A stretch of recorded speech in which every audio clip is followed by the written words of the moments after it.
Let's go. Yeah, man, Jay White's got a little bit of a cold.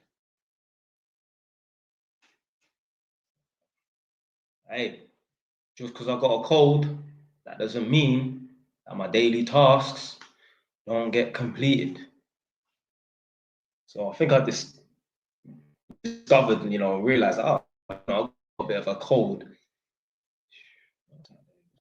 Probably Friday. Probably Friday. And yeah, the next day was Saturday. I had to go running and that. And it's easy to think to yourself, oh, I'm a little bit sick, I'm a little bit under the weather and that. Nah, man still exercise, man still go running. So yeah, went running and then obviously I exercise every other day. So one day is exercise, next day is rest day. So today I went to the gym. And yeah, that's why this is the title of the live stream. Learn to push yourself. Well, originally it was back again, but I thought, yeah, let me call this one Learn to Push Yourself. So basically, I've gone to the gym now, and the first thing I always do at the gym is the rowing machine. Now, what I do is I set like the units and the display to something specific. So it's calories and then the distance that you roll, which is in meters. So and let me know, yeah, if the playback is lagging because it feels like it's lagging to me in it, but I don't know, it might not be lagging. Anyway, boom. So I roll for 1,000 meters and keep the calories above 1,000. Yo, the next time you gym people go to the gym, just try it. Roll, forget about even rolling for 1,000 meters and that. Just keep it above 1,000 calories and just do it for like 300 meters and you see how difficult it is, isn't it? So boom. So as I've gone over to the rowing machines, there's 4 rowing machines. One, two, three, four. Number one, like where you strap your feet in, I don't like it. Like it's weird. So I always go to either number two or number four is my one, in it. But obviously someone was there. So when I've gone there now, I'm sitting at number two. There's one chick sitting at number four. Cool. So she's there. I think she's like on a little break and that. So boom. So man's chilling. Obviously I'm getting my music ready and that. And then I start rowing. So man's rowing now, rowing, doing my thing, whatever in it. And the aim is to never let it fall below 1,000 calories. If I let it fall below 1,000 calories, what I would do is I will add an extra 100 meters. So I'm rowing 1,000 calories for 1,000 meters.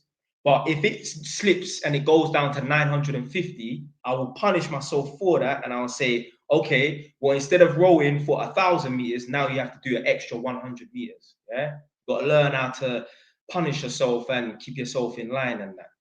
So anyway, so I'm rowing now. Boom. So I start rowing. Now, obviously, the girl next to me, she's rowing. She starts rowing, but she's not rowing at the same pace as me. Innit? Anyway, boom. So we're rowing now, and I had this crazy thought in my head. Something said to me, like, I think as I was rowing, the girl started and then she stopped. And I think I said to myself, if this girl starts rowing again, um, I'm gonna continue rowing until she stops rowing. I'm gonna outrow her. Like she doesn't know that these games are being played and that. But you know what? Me, I'm a madman, innit? So anyway, boom. Or maybe she didn't even stop rowing. Maybe I just said to myself, you know what? I'm gonna keep rowing on this rowing machine until she stops rowing. Yeah. So anyway, boom. Man's hit rowing now. Boom. Obviously, man's hit 600 meters and that. Man's hit 800. I'm like, yo. Then as I get closer to 1,000 meters where I'm supposed to stop, I'm like, oh Jay, don't play these stupid games, man. Like, how you playing a game with someone that don't know they're playing the game like that? Anyway, boom, man's hit 950, 970, then I hit 1,000, and I kept going. I'm like, oh, you're doing it now, boys. Anyway, I just kept on rowing, but I did give myself a little bit of a bit of grace in it, yeah. So I said, boom, I'm just gonna roll it just continuously. I'm not gonna try and hit above 1,000 because yo, this girl could be rowing for the next 5 minutes. There's no way I'm gonna be able to keep up for the next 5 minutes. So you gotta be realistic in that. So well, man just kept on rowing and that, and eventually when she stopped, then I stopped after like 10 seconds or something like that. But these are the little mind games you gotta play, you know. These are little mind games you gotta play. Like I said to myself, like I have it in my head. If I fall below 1,000 calories, then I will punish myself by adding an extra 100. So you better work. And this is like a life philosophy. if you don't put in the hard work and you don't keep yourself disciplined in that, you will end up getting punished in the future anyway. So you may as well just be strict. And if you get a little bit fall out of line, punish yourself in the present day because you'll be punished in the future. So yeah. Anyway, let me turn on this phone because basically I switched off the phone because I'm charging it. I was literally on like 2%. Anyway, Quincy fourth.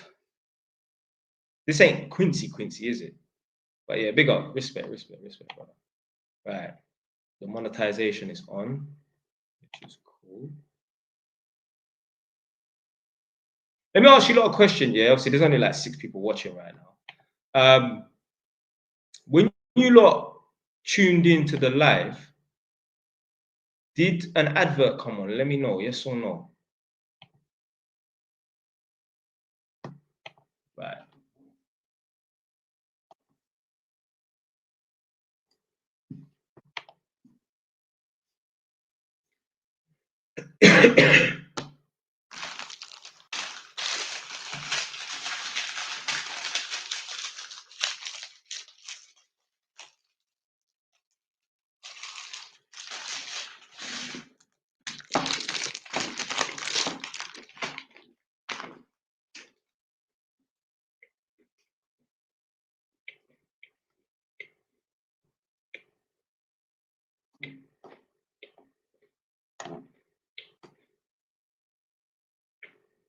Go for long.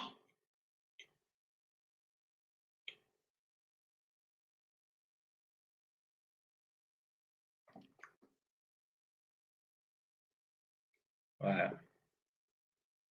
TikTok. Water resist. Hey babe, do you know? Oh, you look so good. I don't know. I said looking sharp today. Yeah, respect, brother.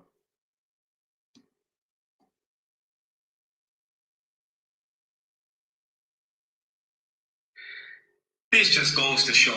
A man wrote in the comment section of one of my videos, why did you go back at 10 p.m, bro? Did you need to finish off the job? So basically, I was in one of these videos, I was talking about like, I went to a tenant's house. And when I go to the tenant's houses, obviously you can imagine like some of the tenants are rated. Yeah. Like I've had tenants here talk about that I want to take a picture of you and put it on Facebook. I'm like, what the fuck for? Like, obviously I know why in it, but she was like, oh, I should put you on Facebook. This woman was older, like in her 40s or something like that. I think maybe even like early 50s or something. I was like, nah, man, you don't take it on picture of me, put it on Facebook and that. And then yeah, obviously, like when I go to the tenants' houses and that, you know, obviously there's going to be a large majority that don't say nothing, but there are tenants that tell me you're good looking. You know what I mean? So yeah. So anyway, so obviously I've gone to one tenant's yard one time, and yeah, obviously I went there at 10 a.m. and then ended up going back there at 10 p.m. the same day. The chick tried to say to me, "Oh, yeah, you take me out on a date." I messaged her back, saying, "I don't need to take you out on no date." She said, "Why?" I said, "Listen, the electrical test was the fucking date. What's the point? What's the whole point of a test? A date. The whole point of a date, yeah, is to get to know someone, try to work out if they're a weirdo, if you want to continue seeing them." I was in the chick's yard for like an hour and a half. Yeah, that is enough time for her to know whether or not she wants to see me again. So what the hell do I need to take her out on a damn date for?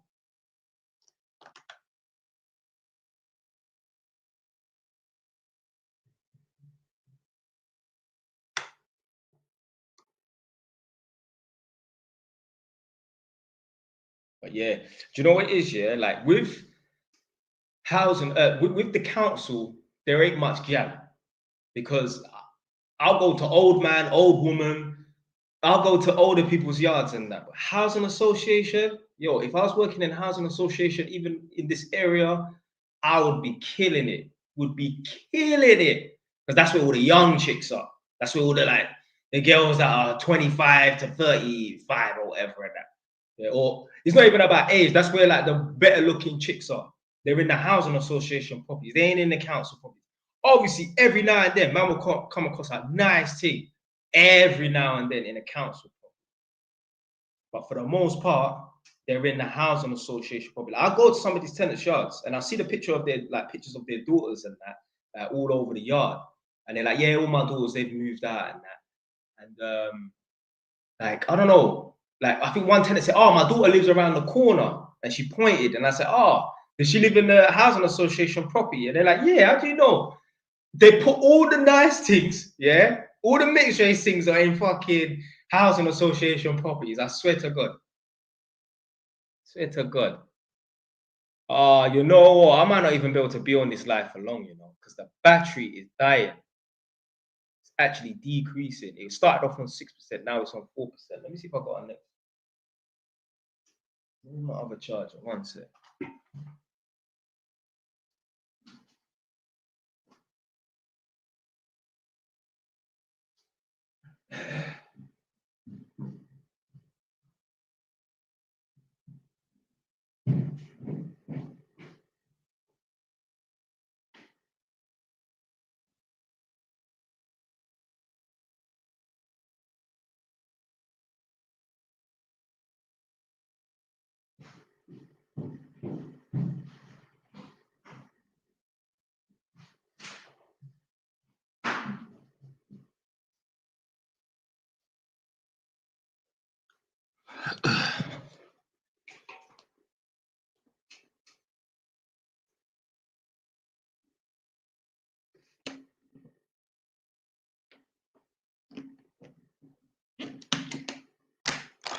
Shit.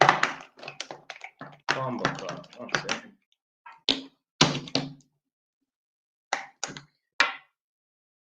Try this charger. Hopefully this charger does this thing. If not, I've got an official Samsung charger in the car. I'll just go and get that.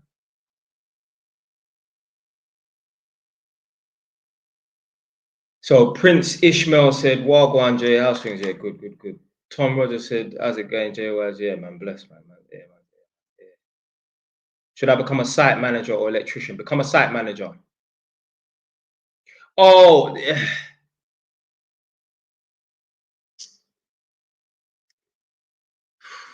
the thing is, obviously, if you learn, this is a good question. Wait, where's this person? Right, Abu.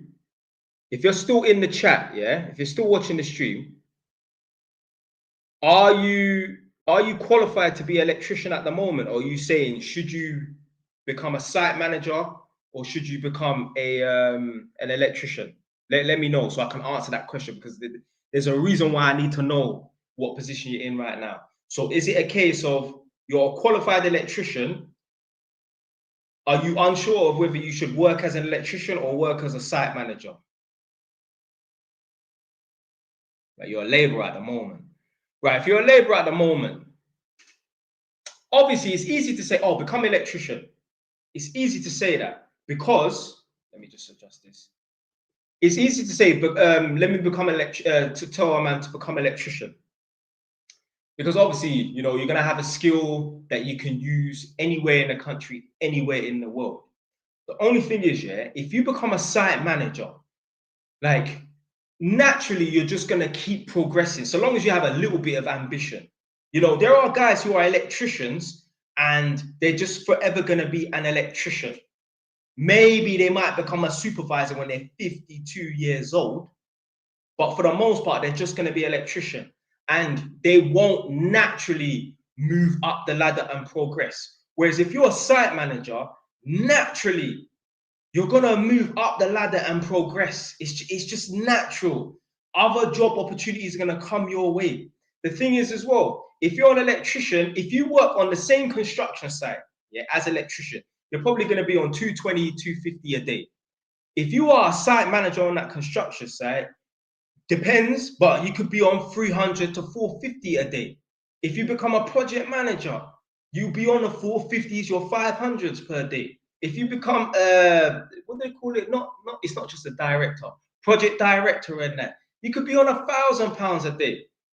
The project directors, I guarantee a lot of them probably started off as supervisors and site managers.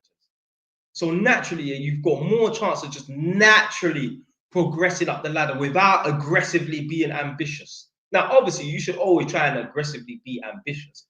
But what I'm saying is, will naturally, like, you will get headhunted and that. You know, people will look for you and that, especially if you've got a LinkedIn profile. Oh, this guy, site manager, 10 years experience. Hopefully that answered it.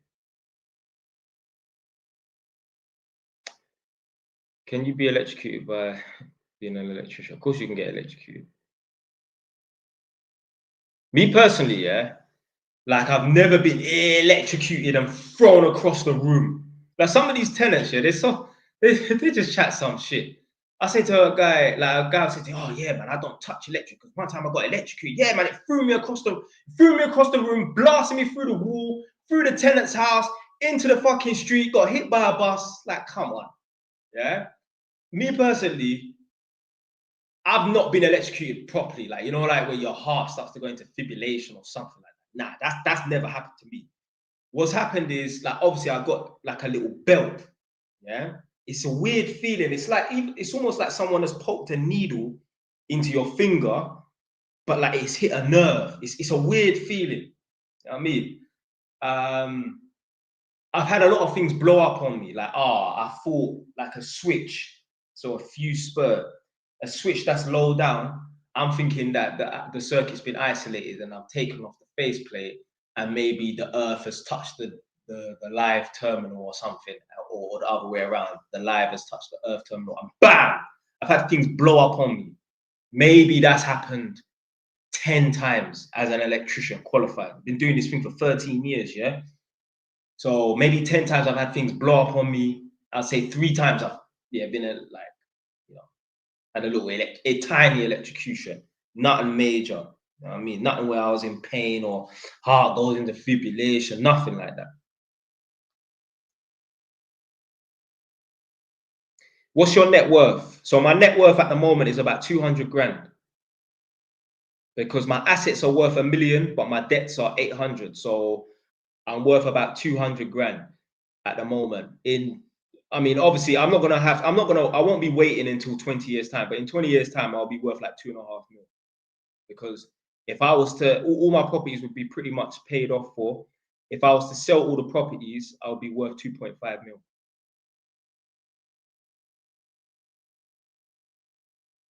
You ever seen a black project manager?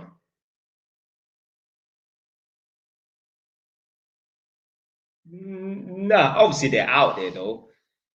But obviously I've seen black men that are in management. Yeah, maybe not a project manager, but big up Max Dillon. Have you had to smack up any man in Northampton recently? Nah, not yet. Someone could have got themselves beat up the other day though.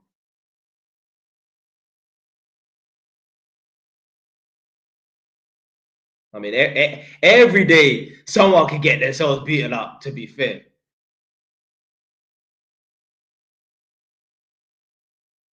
So this CPT Kev guy said, man, like Jay Wise, you know. Jay Wise, you know.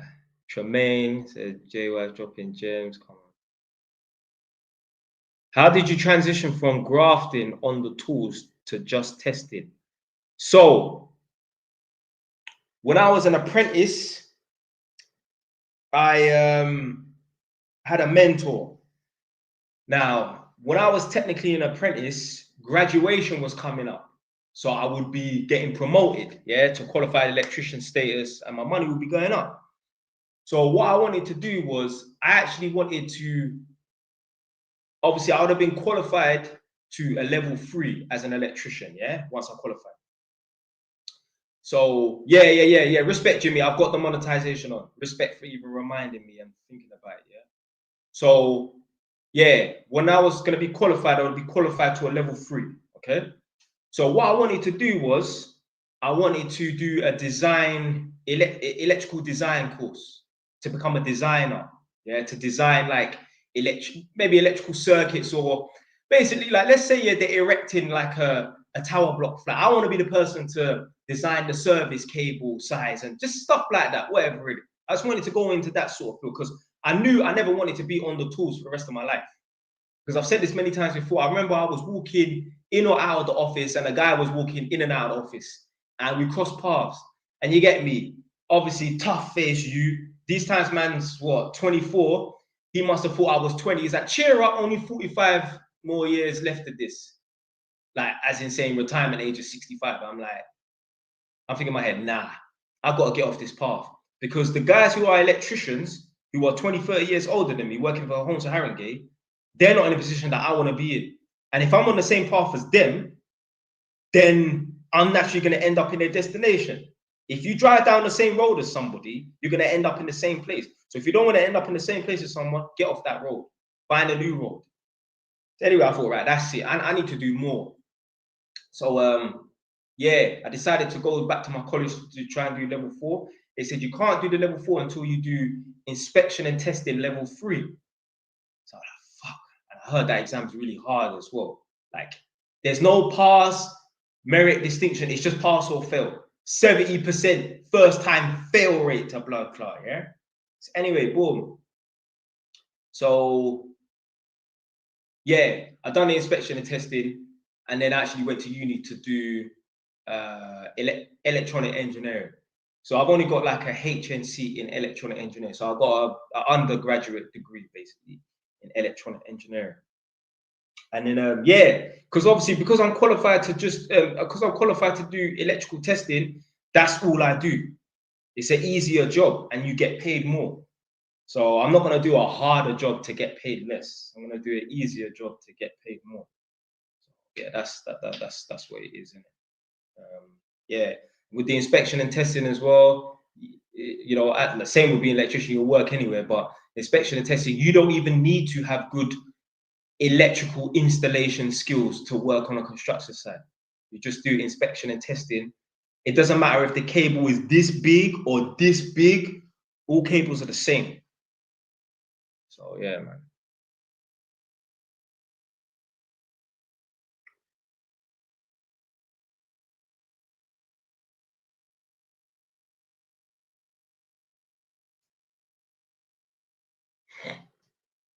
Would you recommend getting plant tickets for site work like 360 or dumper, etc.?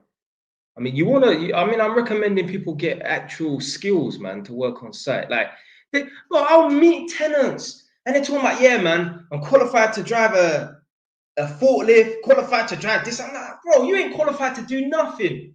What kind of qualifications is that? Qualified to drive a fucking forklift. Qualified to operate not like a proper crane, but like a mini crane thing. Is this how low the bar is? That we're bragging about being able to operate a fucking forklift. If you're bragging about being able to operate a forklift, you're forever going to be in a warehouse or a factory. Like, it's just like guys, that brag about, oh, I'm the best electrician, trying to be the best electrician. Obviously, try and be really good at everything and anything that you do. But what I'm saying is, man that tried to be the best electrician, that's all you're ever going to be. Just be good. That's good enough. Just be good. And think about leveling up. You're obsessing about being the best electrician ever. Well, that's all you're ever going to do. Become the best electrician ever. And that's all you're going to be. Just the best electrician ever. And being the best electrician ever is not going to get you that £1 million house. It's not. Being the best electrician ever and just being an electrician is not going to have, you're not going to get a Lamborghini or McLaren. You're not, unless you have people working for you. Then yeah, if you got 8 guys, 10 guys working for you, and even then, like, you might even do yourself a bit of a disservice when you're too OCD and you're too obsessed with being the best electrician. I know a man, even my past mentor, he's one of them OCD electricians. He is one of the best electricians I've ever come across in my life. Big him up. But his problem is, and we spoke about starting businesses, not together, but we just spoke about it. He said, listen, I couldn't even trust anyone to do work to my standard. That's the problem. Because his standard is so high and he's so OCD, he wouldn't trust anyone to do the work to his standard. So therefore, he's put himself in a box. Because now, like, he's a really good electrician. He could get work to the point where he could get other people to work for him. But because he's scared that, oh, their standard ain't going to be as high as mine, now he doesn't want to hire anybody. Double-edged sword, my friend. Double-edged sword. How much you need to start in a property? I mean, you need 10% of whatever property you want to buy. You know what I mean, right? Big up Miz528. Apparently, he's been a member for 4 months now. You lot can start being a member today. Right. So he asked, Jay, people, family, and friends will forget you. Why is that? It's not that people will forget you by accident. There's people, they will just drop you out. You start leveling up, people want to drop you out. You start doing better than people, people will drop you out. No one wants you to do better than them. Do you know why? Because it highlights the fact that they need to be working harder, and no one wants to work hard. No one's on a mission. Everyone just wants to look right and look left and see nobody there. They just want to kind of look back a little bit. All right, okay, cool. You're a little bit behind me. Stay there. Don't go anywhere. Stay there. You're a little bit behind me. Stay there.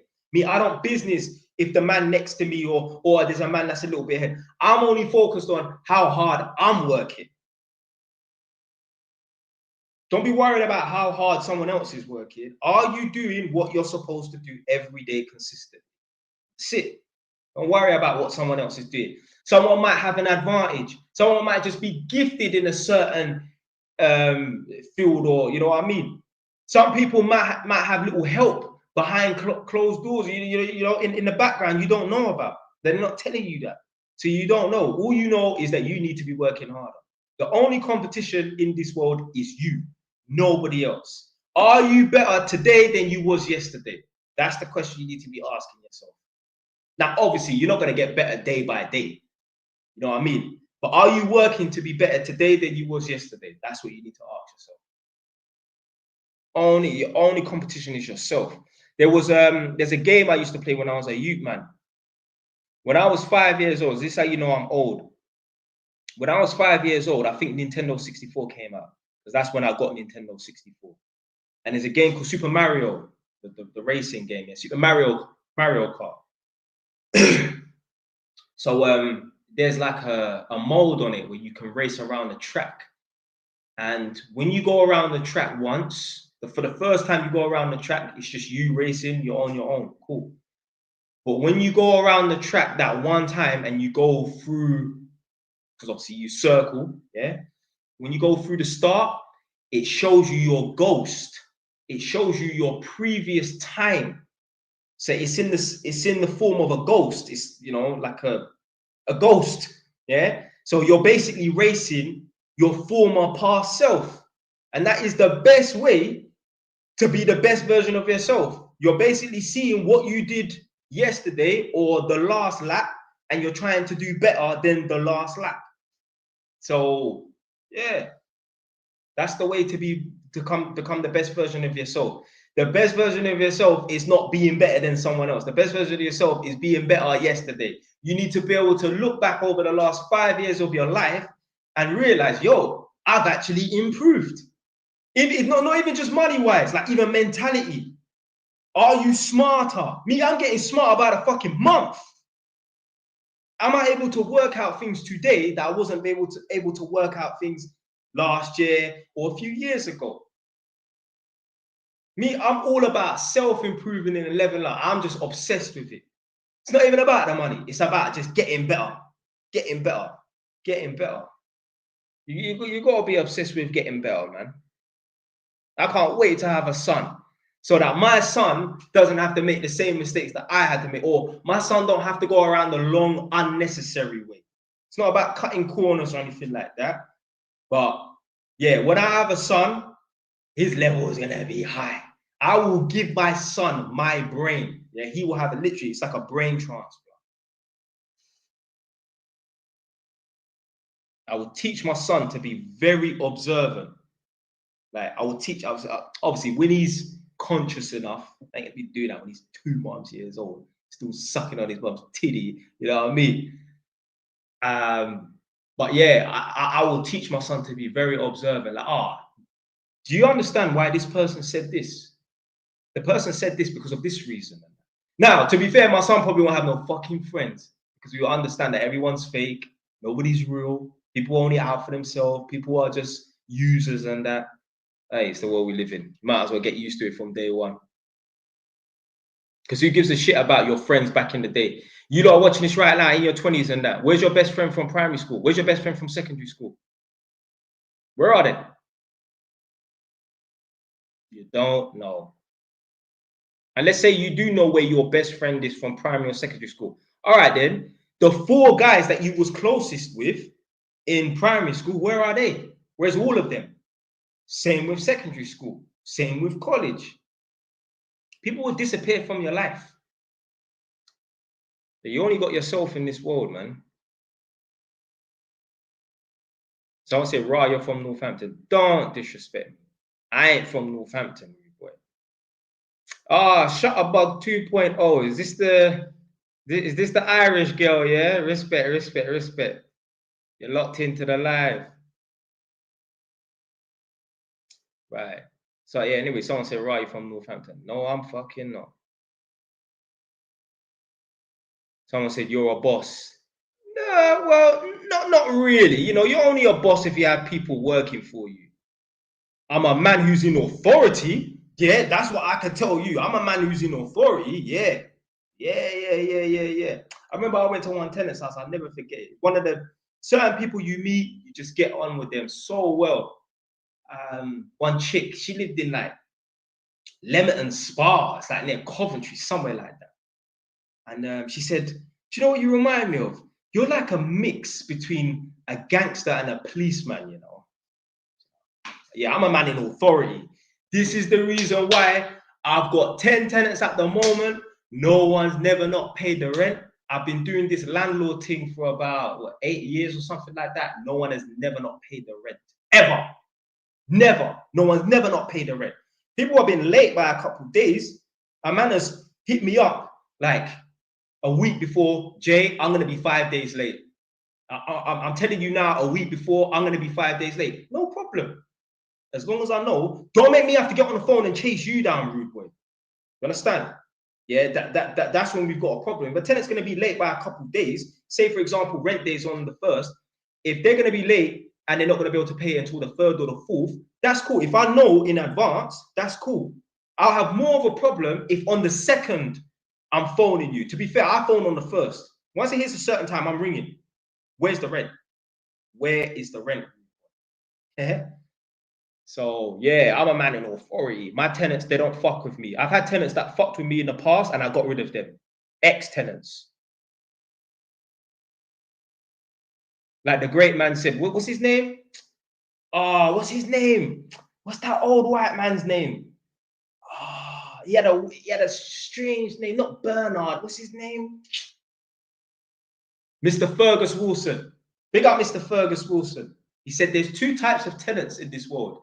Tenants that agree with me and ex-tenants. I said, Brah! When he said that, yo, there's 2 types of tenants in this world. Tenants that agree with me and ex-tenants. Yeah. There's 2 types of women in this world. Women who respect me and women that have to move on. Yeah.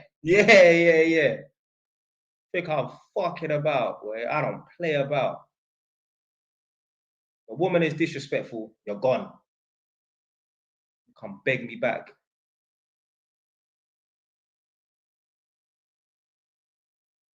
That's the thing. If anyone is disrespectful in your life, you need to get rid of them. I'll get rid of my mum if my mum is disrespectful. If my mum is disrespectful to me, I will get rid of my mum. I'm not a fool. I don't give a fuck if my mum is my mum. I love my mum, but you're not going to be disrespectful to me. You don't be talking to me like I'm a damn idiot. Now, obviously, my mum can get away with saying certain things that other people will get a punch in the mouth for. Like, I don't let people tell me shut up. Like it obviously depends. Like, if it's one of my brothers, like, shut up, like as a joke, yeah. But if it's a girl that I'm talking to, nah, you can't. A girl can't even tell me shut up as a joke. Nope. Obviously, my mum can say shut your mouth, and yeah, I will take it. But no girl can be telling me shut your mouth. No way. No one can tell me shut your mouth. Nah, we're gonna have a fucking problem.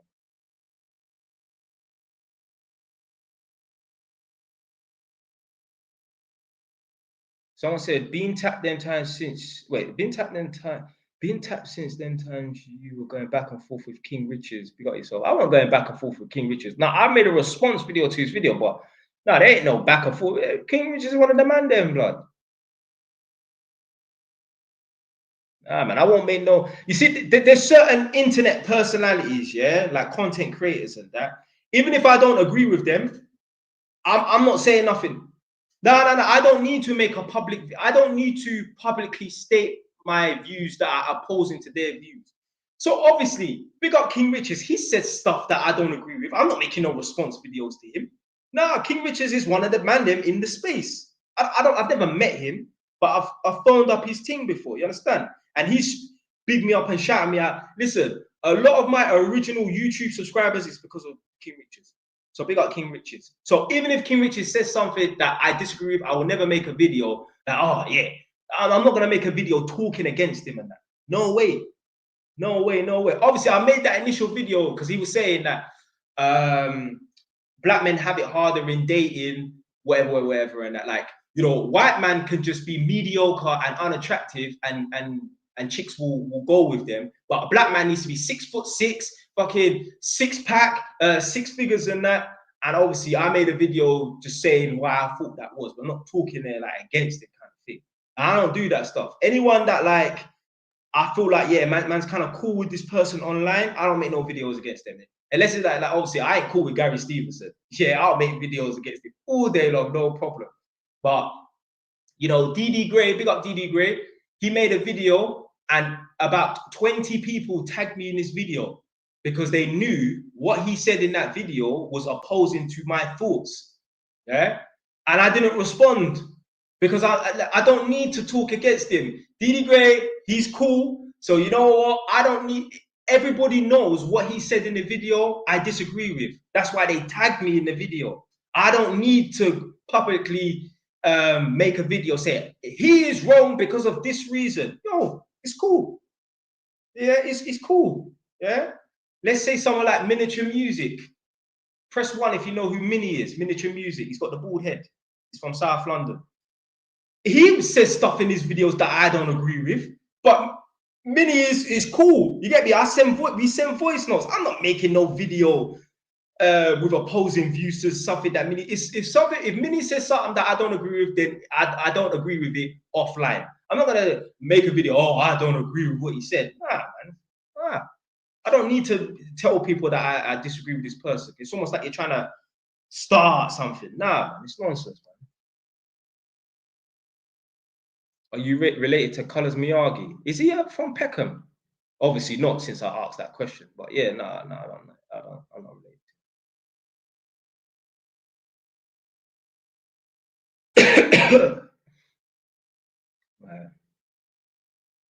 Do you believe success is sometimes luck and not hard work? Success is based on hard work. But if you show up every day, you might just get lucky that day. So you're guaranteed to be successful so long as you work hard at the right things. But you know what?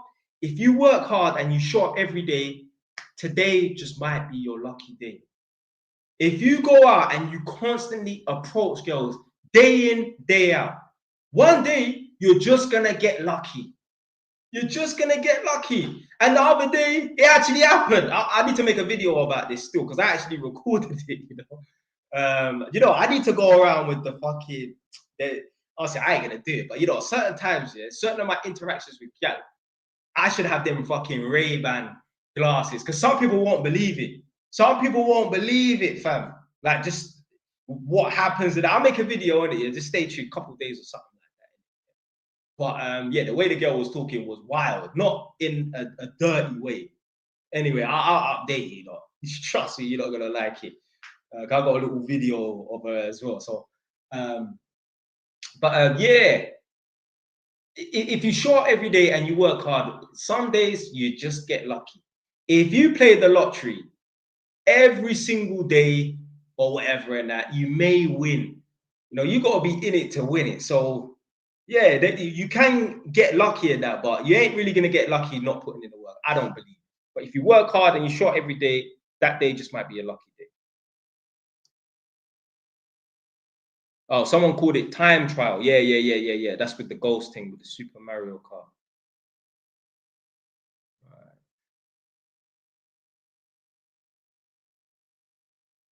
That's a good one. Do you think success is luck? You see, that's the thing as well, yeah. With this, do you think success is luck and that? Like, I don't believe it. Oh, it's not what you know, it's who you know. Yo, yeah, you can get somewhat successful off of who you know. What I'm saying is, there's gonna come a time where who you know is not good enough. Who you know is not good enough. Even being talented is not good enough.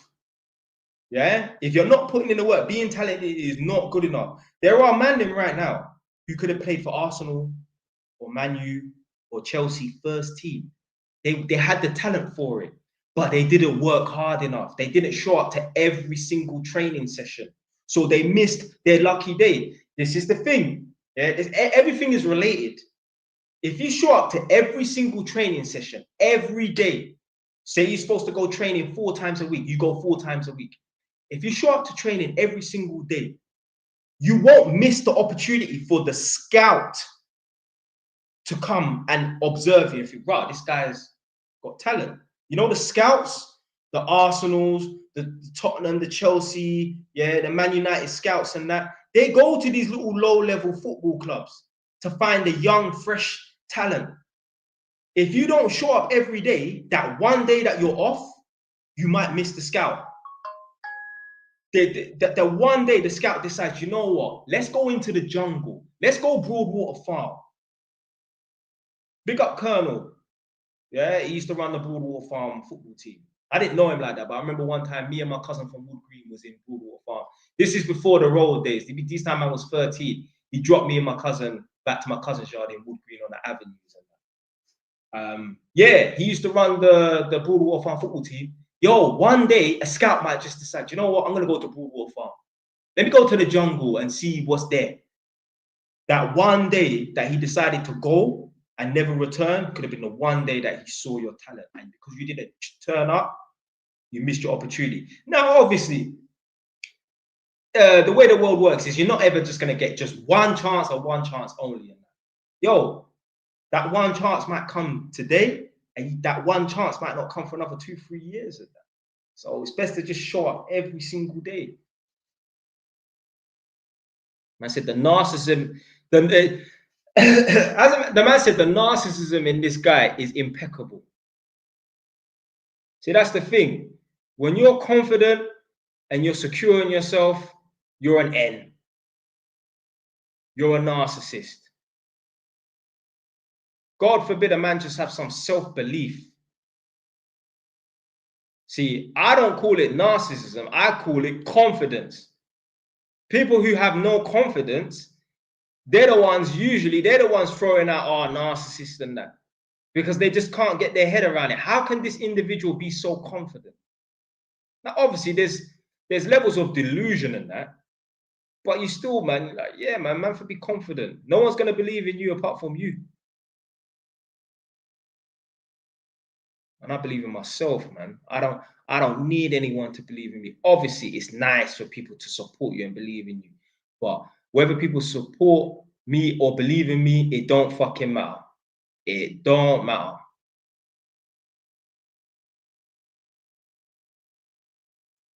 Say, he said that. Cream your hands. Yeah, I'm gonna soften them up for your mama. You know what, yeah? On the messages, I'm just scrolling, and it's still saying 99 plus new messages. When is this gonna end?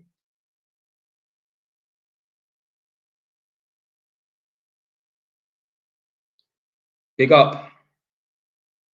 Okay, with the £2 super chat. Would you make videos on the job showing what you do? I mean, I do make videos on the job showing what I do. Yeah. A lot of them, obviously, I don't really do it inside the tenants' houses. It's more like when I'm in the riser cupboards and that. But yeah, if I find any like electrical faults or like inspection, like things, observations and that are dangerous, I'll make videos about it. So yeah, you lot need to go onto TikTok and watch my thing on TikTok. And the thing is as well, yeah, you don't even need to have a TikTok account to go on and watch things on TikTok. You can watch TikTok off of the internet. So after this stream, if you don't have a TikTok, whether you have a TikTok account or not, it doesn't matter. Go onto Google and type in TikTok JWise TV, and you can watch my videos with no account off of the internet.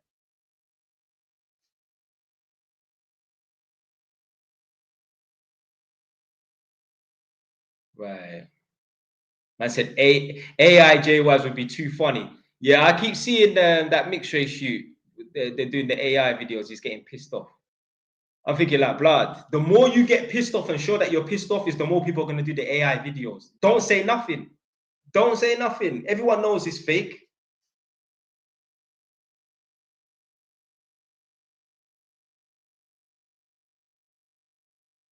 I said, the Marley boy advanced said, Jay Watch, you need to tell us why you went back at 10 p.m. What do you think I went back for?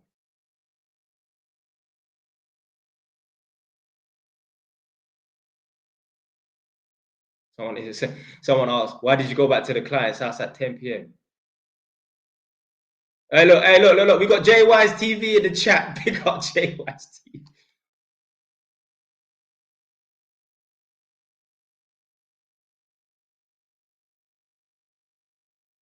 How much are the mentoring sessions? £60. So yeah, any of you lot, someone's asking about a mentoring session on YouTube, £60 for a mentoring session. Right, everyone's saying fresh trim, fresh trim.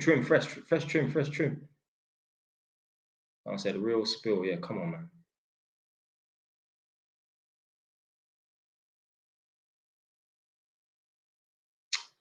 JWise, what do you think about losses? Losses are good. Losses are good. Losses strengthen the mind. Losses make you want to do better. Yeah, you never have much more revenge or much more drive to do better when you take a loss. When you're on a winning streak, yeah, you're motivated in that. But yo, when you're on a winning streak, you don't have that anger and that hunger and that desire to win. You don't. You don't. Do you know how many guys you have become successful because their girlfriend has left them? Their girl left them. That's why they was on a quest to become successful. Because they're like, nah, I'm not letting my girl leave me, whatever, and that. And this is why certain guys, they're just in tip-top condition. You know what I mean? They're driving a nice, flashy car and that, looking drip. It's because they got dumped back in the day and they weren't having it. They're like, nah, this is never gonna happen again. So taking losses is sometimes the best thing, man. Obviously, you don't want to lose your house and be a homeless bum underneath a bridge. But still, man. I say, Jay, why should I approach my doctor? Bro, approach your doctor. Blood, listen, this happened a long time ago. I forgot about this. I went to the doctor surgery, yeah, and there was a Somalian chick. He was a doctor, yeah, young chick. I don't know how old she was, around my age group. So I don't know how old I was. This is a few years ago, and so I don't. Maybe I was 30 on the dot. Maybe I don't know. Anyway, I'm in the doctor surgery now. And yo, I think I asked her, are you single or something like that? I'm like, think to myself, like, obviously, yeah, there's certain times where maybe you don't want to say certain things because it's inappropriate. But like, yo, she ain't gonna say nothing. So fuck it, I'm gonna say something. I ain't gonna make the girl do nothing to make the girl feel uncomfortable. You know what I mean? But yo, bro, I shoot my shot. I don't give a fuck, blood. I don't give a damn. So this is people's problem. People wait for things to come to them. Waiting is the way of the woman. Obviously, there's certain times, you know what, sometimes it's best to wait for things to come to you. But for the most part, 90% of the time, you got to be active and proactive in this world.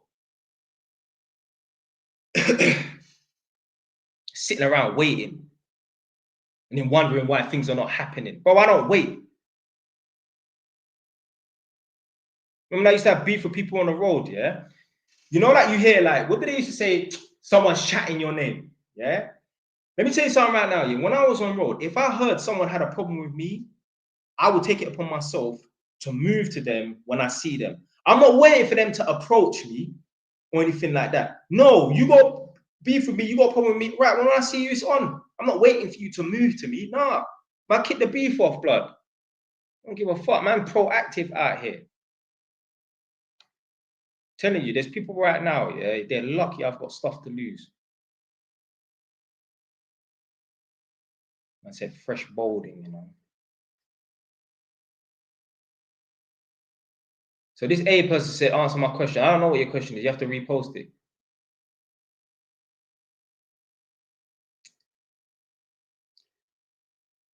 Oh, the guy's saying, I'm talking money-wise. I mean, listen, if you make investments in stuff, then be prepared to lose your money, you know, potentially.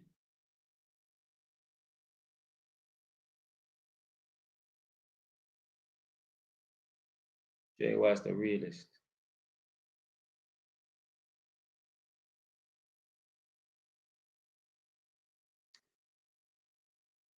What's your opinion on getting into fiber optics? Oh, are we talking about City Fiber? Yeah, bro. Ask yourself this question: would you want your son to be working for fucking City Fiber? The answer is no, rude boy.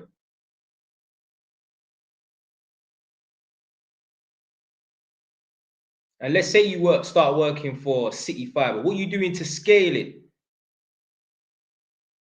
Are you planning on working for City Fiber because you're like, yeah, I need to get this money so I can invest in property or invest in something that's going to bring me back return? Or am I just working in City Fiber so I've got money to go to the club on the weekends? I take girls out on dates. You need to be working for the right reason, rude boy.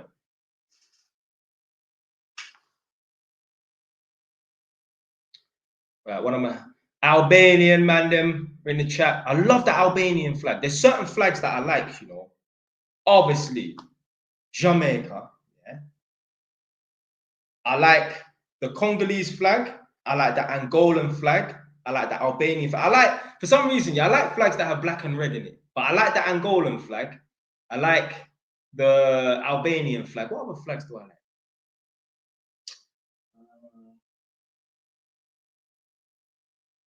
I like the way, like, maybe like the Puerto Rican flag kind of looks, not the Cuban flag. Although one of my great grandparents is actually Cuban, you know. So basically, my dad's mum is from Jamaica, but technically, I don't think she's actually Jamaican. This is gonna sound weird, yeah. So basically, so my dad's mum will say she's Jamaican. She did grow up and she was born in Jamaica, but basically, her dad came from Cuba and settled in Jamaica. And then her mum, so her dad was a black man from Cuba, her mum was half white and half like Indian. So technically, like my grandma isn't actually a Jamaican, if that makes sense, because her people come from other places but just settled in Jamaica, if that makes sense. It's like, ah, no, if a Frenchman and a German woman have a child in England, the child is not English technically. So that's where it is. But yeah, one of my great grandfathers was actually a black man from Cuba, and my dad's, so the same woman, my dad's mum, yeah, my dad's mum's mum, like I said, she was half white, half like Indian. The white side is Scottish. The father is a Scotsman. That's why I've got Scottish in me. Because one of my great grandfathers was a white man from Scotland. Imagine me. Imagine me. I got part white in me. Not that I got a problem with it, but you know what I mean. To be fair, I'm not even fully black anyway. I'm 86% black. I'm 86% African. The other 14% is other. So yeah, even I ain't fully black. I'm 86%.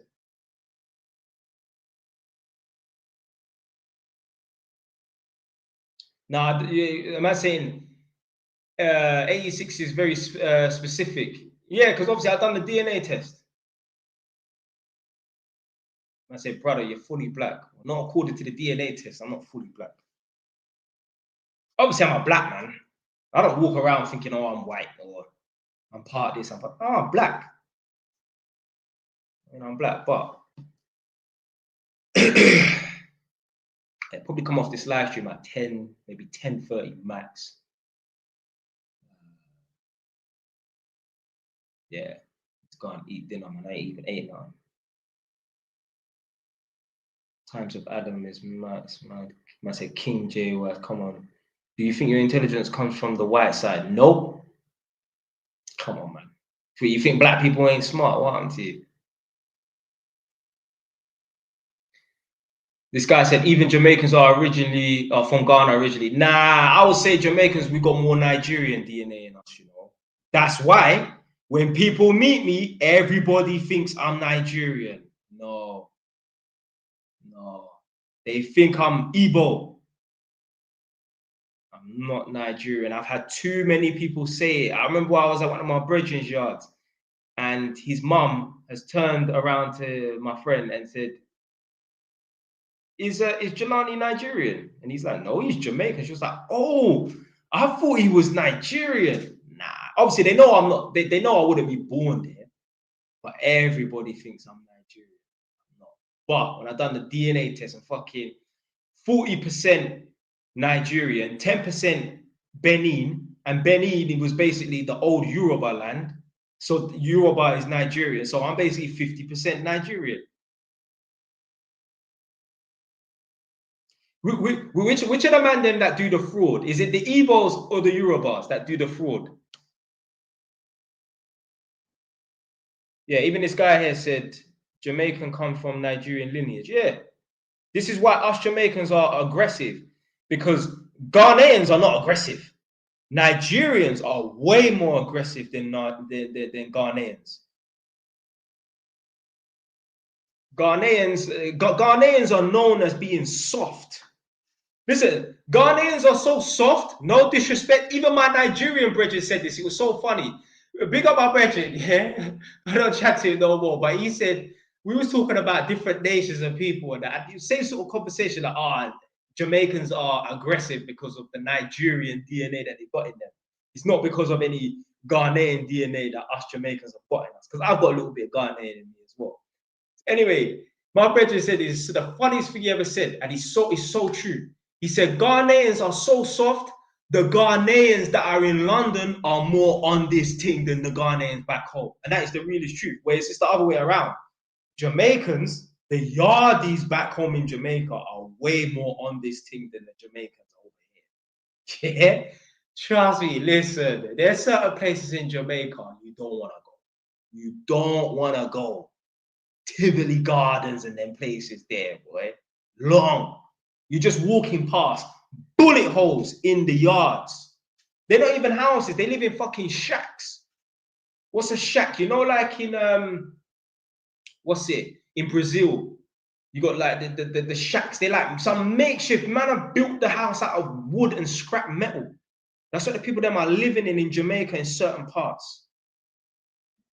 Yo, Jamaica is not a place to fuck about. When I went to Jamaica last, when I was 19 in 2012, near the hotel where I stayed in the Ultra Rios, there's a hotel called the Club Rio Hotel. They got one in Montego Bay or Negril, but they got two. I stayed at the one in Ultra Rios. So near the hotel, there was obviously a Jamaican man. He used to have like a pickup truck where he used to sell sugarcane. So during the day, you could go and buy sugarcane. So anyway, one evening, me and my ex, I think we was going to my grandma's house. Because my grandma's house, when she lived in Jamaica, it was around the corner. My grandma moved now. Anyway, boom. So one evening, we caught a cab because I had our own personal driver. One guy called Isla, big him up. He was my personal driver. He was my grandma's driver, so we used to use him, and we didn't get ripped off. Like they're using the drivers in Jamaica, because you're a tourist, you'll get ripped off. But because you get me, my grandma's Jamaican and that, we had our own personal driver. So boom, Isla come and picked us up now. So when we're driving to go to my grandma's house, I'm like, yo, Isla, where's the sugarcane guy? I wanted to buy some sugarcane. Now these times it's dark. It gets dark in Jamaica at like 5, 6 o'clock. So anyway, I'm like, where's the sugarcane guy? He said, listen, he leaves at a certain time. I said, why? He said, because there's a nasty set of people that will just drive around robbing people. Imagine robbing the sugarcane man. How much money has the sugarcane man got? This is the sort of people in Jamaica. Obviously, you got people like that in England, London, and that.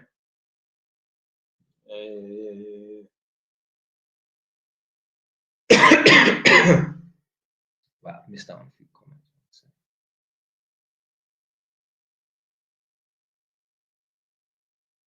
Press 1 in the chat if you see that video with that Maya chick, the mixed race chick, the diva.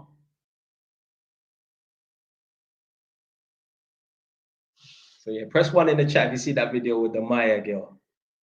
That girl there is funny, boy. Like, I've been seeing her since I've been on TikTok. I've only been on TikTok like 2 years. She's got bare followers. She's got like 200K. I didn't even realize it was that much. She's always talking about, oh, Dusty, Dusty, Dusty. Now, obviously, I'm not gonna say big up Shira 7, but you know what? Big up. I do like Shira 7. I don't know. There's something about Shira 7. She just makes me laugh, innit? Yeah, do you know what it is? Yeah, Shira 7 is the female version of AMS. The female version of AMS. So obviously, she's the one that coined, I believe, the term Dusty. She definitely coined the term sprinkle, sprinkle. Like, if listen, you could line up millions of people on planet Earth. If you say sprinkle, sprinkle, they will know where it's from. Yeah, so big up Shira 7 for that still. But yeah, I think that Maya chick gets the word Dusty from Shira 7 because she's the one, she's the only person that I hear talking about Dusty. But yeah, that girl, Maya, is always talking about, oh, Dusty, Dusty, Dusty. And the reason why she's talking about Dusty, Dusty, Dusty, she probably got her heart broken by a guy that she's calling Dusty. Now, but at the time, he wasn't Dusty. So, oh, he's a Dusty now, but he wasn't a Dusty when you was dealing with him. Come on, man. That's just bitterness. Bitterness, man. But yeah, she's funny still. But yeah, she's definitely up there. Like, for me, it's not just about looks. I like a girl that comes across a certain way. Like, she comes across like she's posh. I love girls. Listen, if a girl wants to turn me on, be a well-spoken girl. Like, you don't have to be putting on no fake posh accent. But what I'm saying is, I like girls that have them well-spoken accents. I always have. I don't know. I don't know why. I don't know why. But yeah, obviously Maya is up there looks wise and obviously like thing, but like she's a air hostess. I mean, she ain't like working in Citibank in Canary Wharf. But yeah. Maya's good quality now, but Maya, she too much of a diva for me. Yeah, she one of them girls there want to be going out on 100 dates, but not letting off. Yo, do I look like a fucking idiot to be taking chicks out on dates and then looking to let off? Bro, keep it moving. Keep it moving. There's this guy, what's his name? Dr. Orion. Yeah, I've done a few reaction videos. You lot on YouTube are part of the membership. Press 1 if you've seen the reaction videos with the guy from Psych at Hacks, the doctor, the psychologist, whatever, therapist, whatever. He was saying, yeah, like there's 2 types of dates that women go on. When a woman goes on a date with a guy that there's a potential for romance to happen, even if it's just a kiss, yeah, he gave it 2 separate names. I can't fucking remember because I was trying to find the video the other day. But when a woman goes out on a date with a guy that there's a potential for romance, even if, yeah, she's not willing to bang him on that date, but like she can see the potential for romance at a later date, that's just like a normal date. But if a chick goes out on a date and she knows there's no potential for romance, I want to say he's saying it's an interview, but it's not. It's worse than an interview. I can't remember what it is. But the thing is, the problem is I've watched so much of his videos, I can't remember what fucking video he said it in. But yeah, that is the truth. You are a sucker if a girl goes out on dates with you, multiple dates, and she don't have no romantic interest in that. Especially like if she's expressed it as well. Bro, you're a fool. You are a fool, blood. I ain't going out on no dates with no girl that ain't interested in me, boy. What the fuck for? What must I go on a date with a girl? What's just to be in the company of a woman? Am I that undesirable that no woman wants to be around me? So I have to take them out on dates just so a woman can want to be around me? That's what I'm saying, yeah. Like, you don't need money to get girls.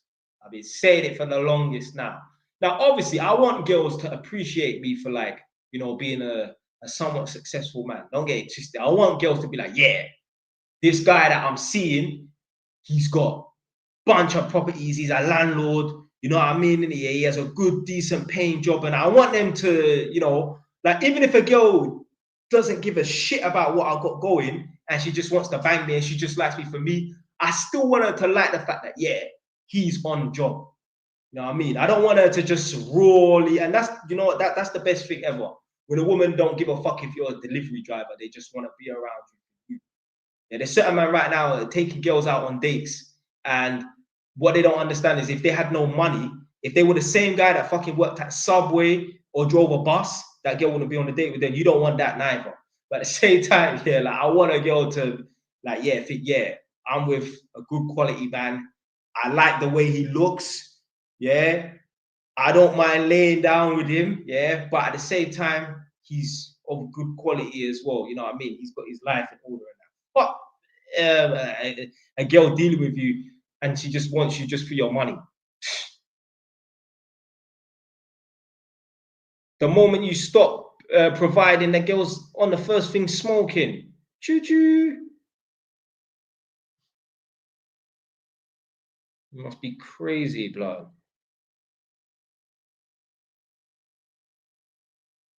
Imagine that. Imagine paying for a woman's attention. Like there's a chick that lived on my road. She's like, I was about to say it now. Don't want to get banned, but she used to sell herself, if you understand what I'm trying to say. There used to be this old man that used to come on my estate and pick her up. And he used to drive like this was it X3 or X4? One or two. It wasn't an X5. It was X3 or something like that. Yeah, it was an X, it would have been an X4. I think he used to drive an X3. So we knew him on the estate when he used to come to the estate. I don't know who the hell he was, like what his name was. He was an old man. He was old. He was like 65, 70 years old. You know, when a man's so old, his hair isn't even grey, it's white. Yeah, his hair is white. So anyway, boom. He used to come around now, and we used to know him as the X3 man. He used to be in some silver X3. He used to pick up this girl that used to sell herself, or still does sell herself. He used to pick her up, and like, you could tell, yeah, this guy would actually take her out on a date. He isn't just coming to take her out to smash. Like, there's certain men, they lack the ability to attract women that are pretty, that like they're just happy to be on a date, to be seen with a nice girl. You think I give a fuck about being seen with a nice girl? I'm nice myself. Yeah. You think I give a damn soul? But there's certain man, they lack being around pretty women so much that they're just happy to be seen and go out on a date with a nice girl. And they will overcompensate by paying a lot of money and spending money and that, because deep down they know that this girl is of a higher level than them. I spoke about this the other day, yeah. I don't know if I think it was on JY's TV, the regular account. And I'm saying that, like, let's say me, we use me as an example. Yeah, let's say I've got 6 properties, yeah. Let's say I can say 100 grand comes through my account every year, yeah. So let's say I own 6 properties. I'm on 100K. Let's say, yeah, that's including the properties. Yeah, that's not just being an electrician. Yeah. So let's say that. Now imagine, yeah, I start dealing with some 10 out of 10 chick that works at fucking Subway or McDonald's. Yeah. On paper, I'm higher value than her. Yeah. On paper, I'm higher value than her because I earn more money. But if I'm paying her, buying her all like gifts, I'm giving her money, I'm taking out all these expensive dates, I'm running around doing the most, guess who's the higher value person? Not me. The person who is the higher value person does less. The person who does more means they're overcompensating. Why? Because they are lower value. Give you an example. Myself again, I've got 6 properties, I'm on 100K, let's say, yeah? You see that 10 out of 10 girl that works in McDonald's or Subway? If she was a 4 out of 10, do you think I'll be running around doing all this stuff and that? No, because I see myself as higher than her. If a guy sees a chick as higher than him, less than him, he won't be doing the most. He only does the most when a chick is off the Richter scale.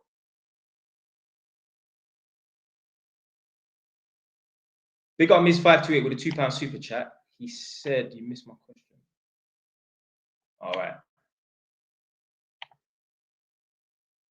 Jay, I got a 1-bed council flat. I've been staying at about 6 years with around 40k in savings. What advice would you advise me to do next? Should I keep stacking this? Why don't you just buy the property? Try and get the right to buy it. Buy the property, man. Buy the property, or at least buy a buy-to-let property and rent that out. Rent it out on Airbnb. Come to Northampton.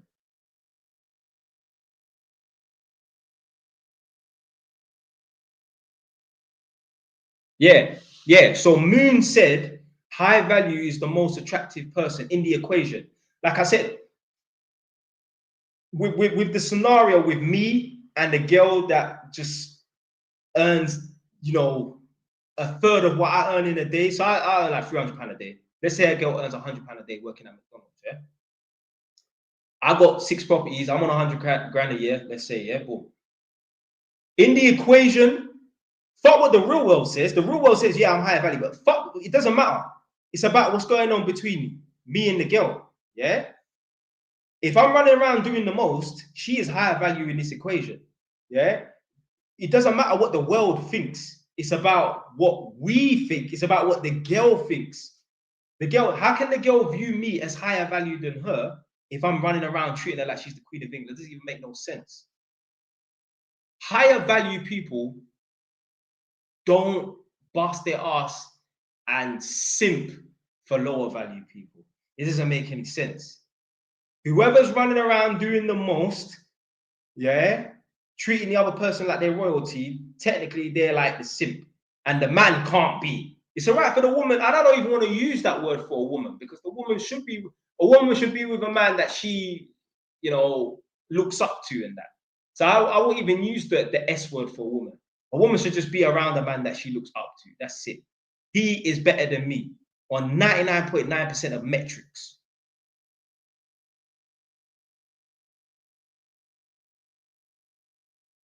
So Miss, oh, okay. Oh, you live in Wales, yeah?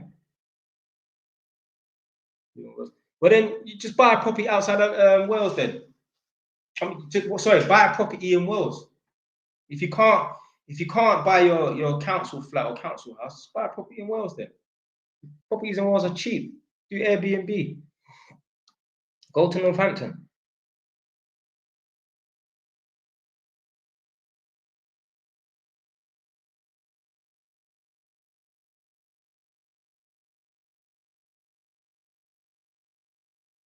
Jay Wise, how much paper should I have stacked before? How much paper should a man have stacked before he starts moving to girls? You don't need no money to start moving to girls. Start moving to girls today. And if you get rejected because you're broke, well, then that's more of an incentive to get your P's up. Start moving to girls whilst you're broke. Why not? Obviously, don't spend your whole fucking day doing it, obviously. But, you know, if you're walking down the street, approach a girl. And if somehow you get talking to her and she's like, you're too broke to date me, that's good. Good. It's good getting rejected. Yeah? Like I said before, man don't really truly have that hunger until they take losses and that. So yeah, go out and get rejected by women for being too broke. Excellent. That's the best thing that can happen to you, because you know what? That's going to drive you to become richer and more successful. Listen, let me say something right now. The only reason why men are rich and successful is because they know it gives them a better chance with women. Or so that's what they believe. If men did not believe that being rich and successful didn't give them a better chance with women, every guy would be fucking driving a Honda Civic, yeah, or a 2010 brand new Vauxhall Black Astra. Yeah. Guys would be living in a fucking cardboard box. So, yeah, man, you don't need money to get girl. There's only a small minority of chicks, 5% of chicks, the top of the top chicks, who require you to also have money to get them. But for the most part, the average girl, listen, just you see listen, girls that are around you, yeah, ask them how much their boyfriends, their last 2-3 boyfriends earn. Jack shit. 30 grand, 40 grand a year, peanuts. You don't need money to get girl.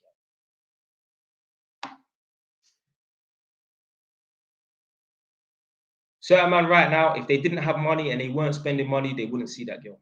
That girl would not see them.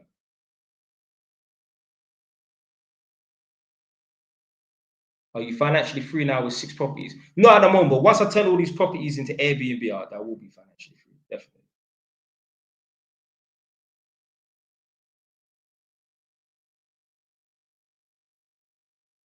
I just pay for Scrum. Is that what it is? Oh, see, I would never do that.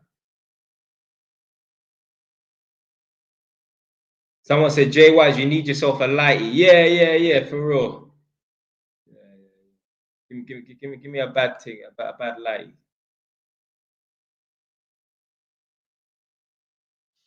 Yeah, me, I don't really care. As long as the thing's nice, I don't give a fuck. A 10's a 10. I don't know what girls from Slovenia look like, but if a thing is a 10 out of 10 from Slovenia, I will take that. I don't give a fuck. A 10's a 10. A girl could be from fucking Samoa. If she's a 10, yo, she's gonna be hot. Do you know what? No disrespect. Them Samoan things are. Someone put the skull face emoji with the crossbone and that. Yo, this is how you know, yeah. The chicks them from Samoa are so dead that the 10 out of 10 things or the nice things from Samoa don't look Samoan. Yeah. They don't look Samoan. The bad things from the bad things that are Samoan don't even look Samoan. That's how crazy it is. Some guy, so someone said, do most girls bang broke guys, you reckon? Yep, 110%. 110%. You don't need money to get girls. Man said bro's gonna get rushed by some big Samoan now. Yeah. But yeah, you don't need money to get girls. No way. Ask the gal them around you. The next time when you go into work tomorrow, ask the female, your female colleagues and that. Ask them, your last 3-4 boyfriends, how much money were they earning? Were they up there? Did they have 6 properties, or did they earn 100 grand a year? Were they a millionaire? What? Were they on 500 grand a year? What? Guarantee you, nope. Guarantee that guy, their last boyfriends are still in their mum's box room. 110%. Just getting by. Yeah, man, you don't need no money to get girl. Yeah, I'll be coming off in about 20 minutes. Oh, Shutterbug is still in. Big up Shutterbug.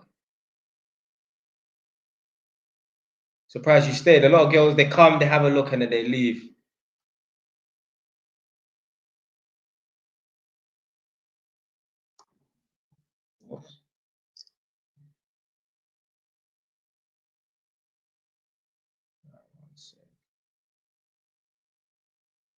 That video you made on the 25-year-old guy got bare hate on YouTube. Ah, yeah. Yeah. I see the comments in that. Who'd you rather listen to? Rather listen to him or rather listen to me?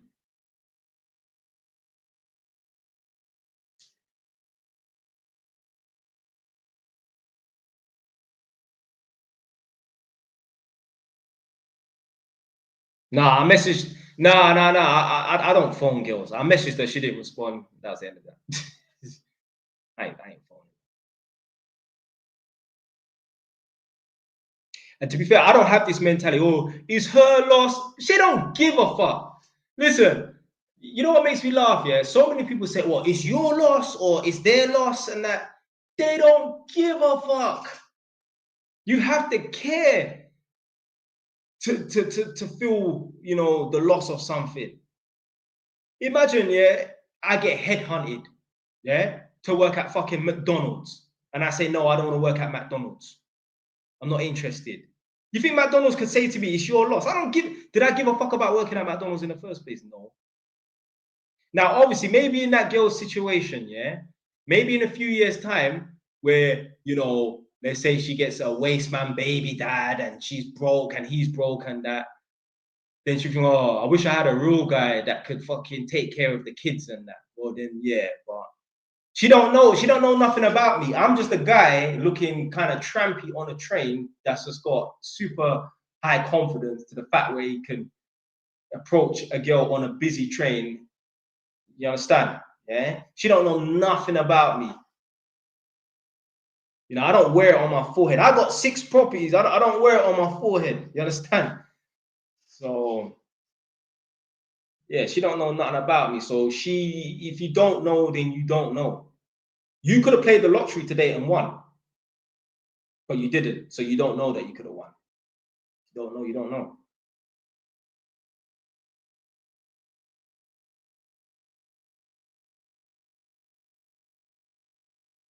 I said, free up HS Tiki Toki. Oh yeah, you got nicked, innit?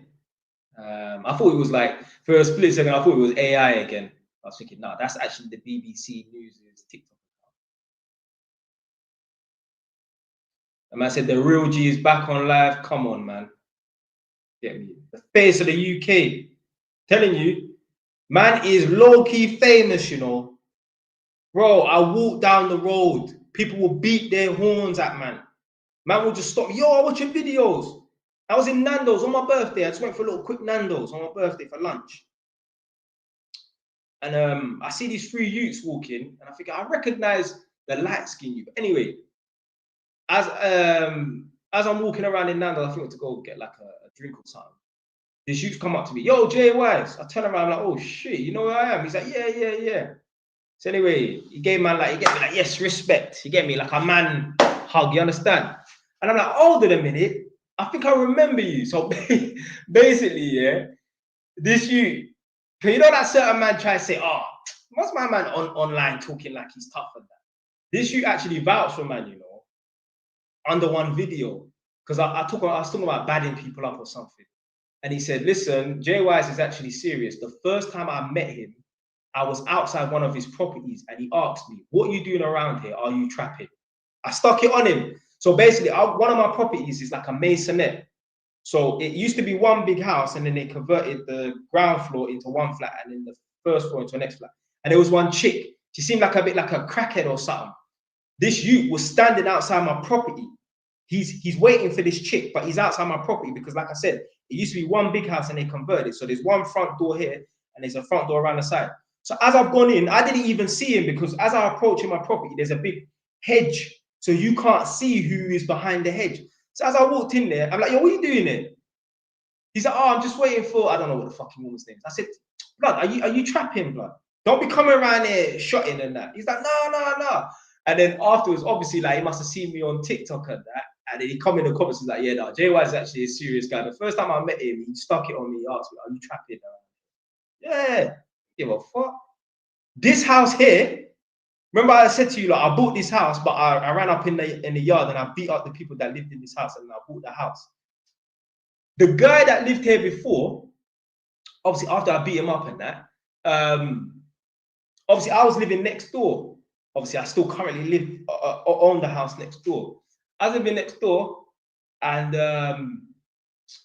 yeah, one time, yeah, like at the front of the house, when you walk down the stairs, there's like a little tiny window. So I call it an inspection window. You can't even open it up. As I was walking down the stairs, I see a guy pull up on a bicycle. And yeah, he spoke to the guy for 2 seconds and then he turned around and went the other way. So I'm thinking, blood, nah. I was going to say something. I thought, nah. Anyhow something happens in the future, I'm going to kick myself that I didn't say nothing. So I went knocking next door. So anyway, this guy didn't want to come to the front door because he probably think I'm going to try and move to him. That's the sort of reputation I got around here, yeah? Man's like Debo on this block, fam.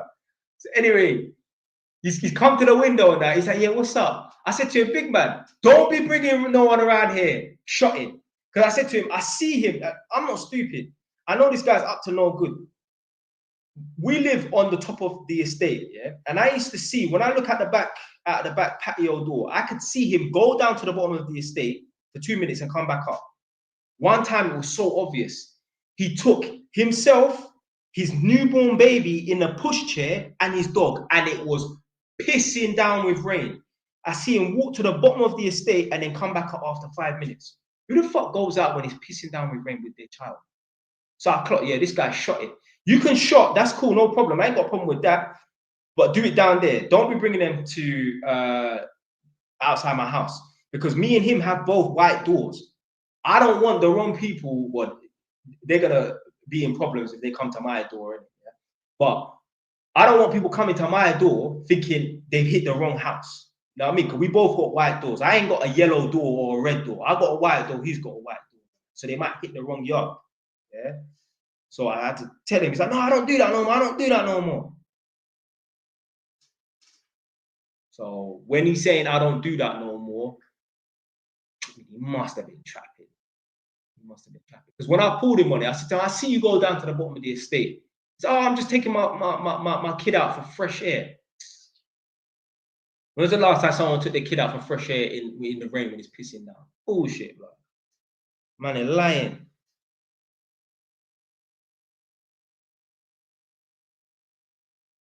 I say, why is the child getting involved? I don't know.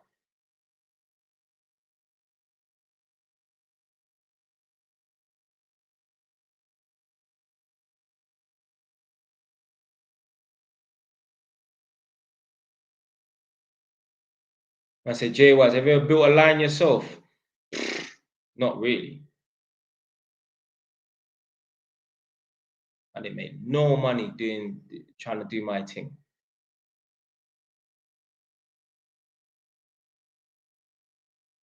Should do a meet and greet.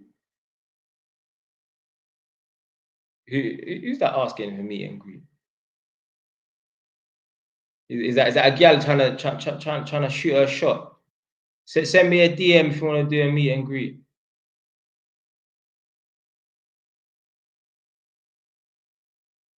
Actually, it's probably I mean, I don't know.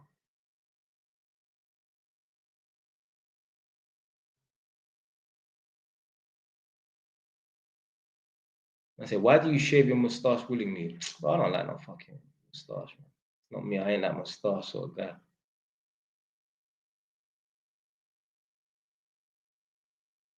So this guy said, 45 bags, J-Wise, where do I start? I mean, buy a property in, I don't know. Where are you from? Where are you viewing from? Where you live, roughly? You don't need to give me your full postcode and that, but yeah, whereabouts you stay? Give me the borough at least. Northwest London. Well then, yeah, if you live in Northwest London as well, yeah, Northampton is a perfect place for you to go to because boom, you just hit the M1. You just hit the M1, 1 hour. Whereas when I go back home on the weekends, it takes me an hour and a half because I'll bomb it down the M1, and then obviously man will chuck a left and then go down the M25. Then yeah, just hit the A10 to Edinburgh. So yeah, but yeah, boom, bomb it, hour. The other day, I must have had like a quiet day, yeah. So like all the jobs just basically got cancelled. Some bullshit was going on at work, yeah. So anyway, I finished my first and last job at like 10:30, yeah, or like 11 o'clock. Like, right, I need to do something down in Edmonton. Well, I need to do something in Northwest London. So like, let me go down there. So boom, so man's gone down to Northwest London now. Then obviously I've gone back to my mum's house quickly. So I took my R1 down there, innit? Yeah. So anyway, when I left Edmonton, obviously I've gone up the A10 and I've started on the M25. And let's say it was almost like pretty much 6 o'clock on the dot. From when I hit the M25 to the first point back to Northampton, it's called the A45. When I hit that, when I hit the first point, yo, it took me 47 minutes to get from Enfield to Northampton, and I got stuck in traffic. Like the traffic slowed down to like 30 miles or 40 miles an hour, and even then, I think the traffic stopped. Obviously, you lot can't see what's behind, man, innit? But how do I flip the camera? That motherfucker there, yeah, that is the reason why man can hit the motorway and bomb it at 47 minutes from Enfield to Northampton. I couldn't believe it. And that was with getting stuck in traffic as well, you know. So obviously I've got two motorbikes. I've got an R1 and I've got an R6. Obviously, I'm so obsessed with riding motorbike and I've got two bikes. So obviously the R1's up here and then the R6 is down in Edmonton. So anytime, yeah, So when man go down there, I'll be on the R6 and then come up here, be on the R1. I was gonna take the bike out yesterday, but then for some reason I just felt bare cold. Obviously, I've got a little bit of cold now, innit? So I felt bare cold. And then something said to me, if you have to seriously contemplate taking that bike out, don't take the bike out. Because listen, I'm obsessed with riding my bike. So if I have to think about it, like, oh, should I take the bike out? No, bother take the bike out.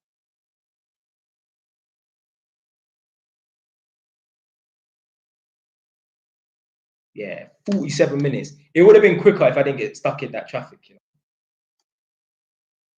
Oh shit. I sent an invite. Don't join. But yeah, big up. Someone called Laura joined. Big. Sorry, didn't join. Follow me. Yeah, big up. Yeah, M1 through Luton is easy. Yeah. I always know when I'm about to hit Luton. If I'm traveling, let's say I'm traveling to Northampton from Edmonton. There's these big tower blocks on the right-hand side. Yeah, I always know. Yeah, boom. I'm at the Luton. Because to me, I think Luton is like the halfway point between Edmonton and Northampton. Yeah. Because when I hit Luton, let's say I'm in my car, because I don't ride, I don't go back and forth between Edmonton and Northampton on a bike. I've done that like 10 times in my whole life of owning a property up in Northampton. So yeah, but when I'm driving my car, when I see Luton, like when I see the tower blocks, I'm like, yeah, okay, boom. About 45 minutes left to go, because it's an hour and a half journey. I think it takes about 45 minutes to get from Edmonton to Luton. 45.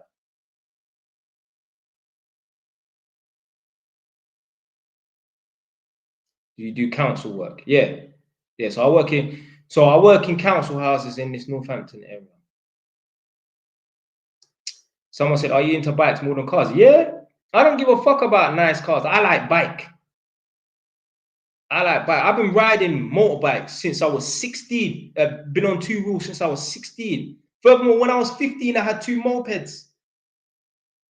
I had one at the front and one at the back of my house. My mom said, "You better get rid of that. My mom always said, this is not a garage. Move your mopeds or move your motorbike and that." Yeah, man. I don't give a damn about cars. I'm into bikes, but don't get it twisted. I've been riding two wheels since I was 15 years old. I don't know nothing about motorbikes, technically, you know. You can't ask me about no injection, bro. I don't know nothing. I just know get on and just ride. I don't know nothing. Someone said, how many houses you got, boss? I've got 3 houses and 3 flats. This is property number 6. And then where the motorbike is, behind the motorbike, that's property number 1. And then in between that, another 4. I won't be buying any more flats, just houses. And at the moment, obviously, I'm going to be turning my properties into Airbnb and that. So you had a bike before a house. I see where you're going with this one, rude boy. So basically, what this person's going to try and say, yes, I did have a bike before a house. What they're going to try and say is, oh, but you said in one of your videos that an old Jamaican man said to you, buy a house before you buy a car. What he meant by that is, yeah, when this old Jamaican man said buy a house before you buy a car, he means buy a house before you splash out and buy a nice car. Buy a house before you buy a car does not mean you must walk or cycle or bus it everywhere until you get a house. No, you can buy a little shitty banger. Yeah, man need to be able to interpret certain information and that. When he told me this when I was 15, I've been working since I was 15, you know. Don't get it twisted, I never had a full-time job, but I used to do little bits of work with this older Jamaican man. These times man's 15. How old was Perry? 45 maybe? He was 45, something like that. Yeah, he used to do building work and that. I remember working for him for £50 a day. £50 a day. To be fair, that was more than when I was an apprentice, but obviously that was all one-offs and that. When I was an apprentice, I was on £37 a day. And now, man's on £300 a day. So, yeah, man. You got to start off working for some shit dead wage, but it does improve over time. But it's never going to improve if you don't stick it out and make it to the end. So many men have started an apprenticeship and dropped out. Unfortunately, I got tarnished with that brush. One of my older family members is an electrician. And his nephew, who is like 4 or 5 years older than me currently, when his nephew was like 16, he gave his nephew an apprenticeship. And his nephew was a joke, man. Not turning up to college, not going to exams, taking random days off of work. So he fucked it up. So years later, when I'm old enough, 16, 17, 18, I've hit up this older family member and said, yo, boom, I'm doing level 2 electrical installation in college. Is there a way you can get me a job as an apprentice? Oh, yeah, no, we're not taking no apprentices on at the moment and that. That's what man's hearing. Is it true? Probably not. Okay, were they not taking on apprentices? Yeah. But could you do something to get me an apprenticeship? Probably, yeah. Who knows? Anyway, so the reason why he denied me an apprenticeship is because he thought I was like his jackass, waste man, idiot nephew. I guarantee you, before I get into details of that, I guarantee you, if we look at the present day, I promise you, I know his nephew isn't sitting on as much properties as me. He probably ain't even got a property. He probably is living in his baby mom's yard.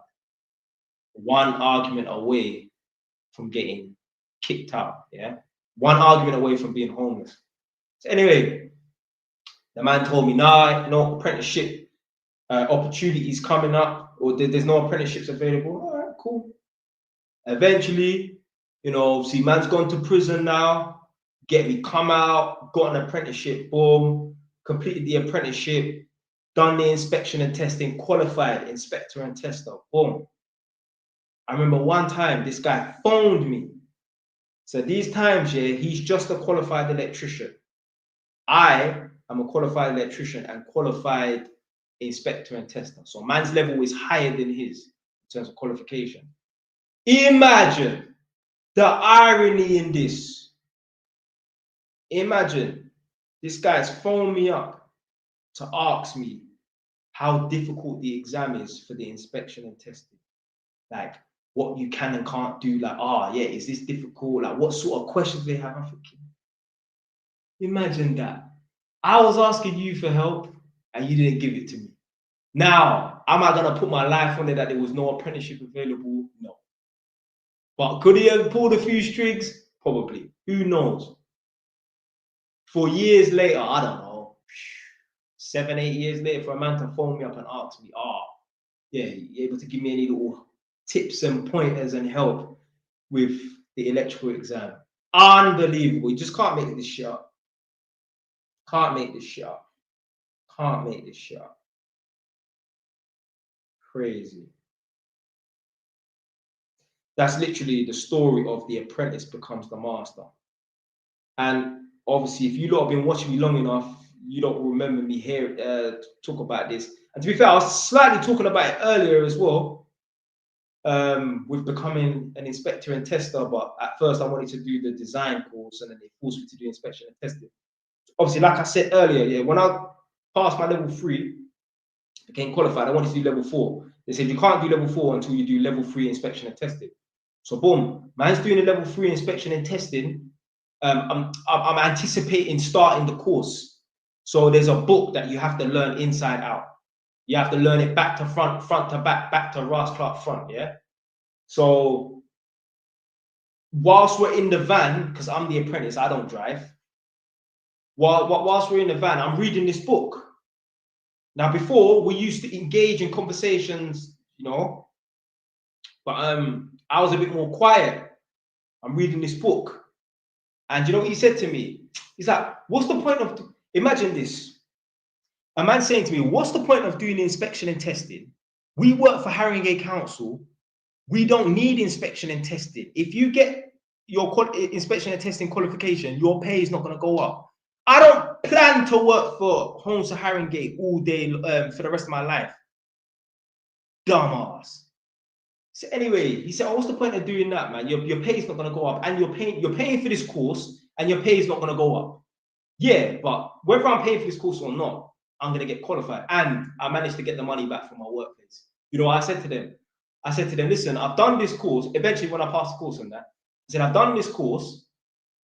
Technically, I'm of like a higher value now. Like, you know, I'm more of an asset now because I've got a higher qualification. Can you lot pay for the course, like reimburse me? Because I heard that allegedly they were going to get some of the electricians to do the course. So out of all the electricians on the team, there was like 14 of us. It was me and 2 others that had the inspection and tested. I was the youngest. I was the youngest electrician in the company. And out of everyone, it was just me and 2 others that had the highest qualifications. So anyway, this guy, the mentor, said, what's the point of doing? What's the point of doing it? I'm not listening to what he's saying. More. So we've gone to a job. Yeah, so it's an empty property. His dad and uncle are working there, but it's not a job that we're supposed to be on. We're just happy to be in the borough. He just went there to go and check on his dad and his uncle. Yeah, we're council workers. Yeah, we're council workers. We fuck about. We don't work. Yeah. Anyway, boom. So we're in the yard now. Yeah, it's an empty property. It's a void. We're in the yard. Him, his uncle, his dad, and another work colleague. It's almost like we had a meeting in this property. Yeah, him, his uncle, his dad, one other work colleague, and another apprentice. We're all in this yard, just standing around talking. So I'm like, yo, where's the key? Let me go and sit in the van. I don't want to stand up and talk to these. Them man are talking about football and nonsense. Where's the key? So I took the key, went and sat in the van. Yeah, boom. So I'm reading my book because I'm studying. I take this thing seriously. I'm studying before I've even started the course. Yeah, this is what man's on.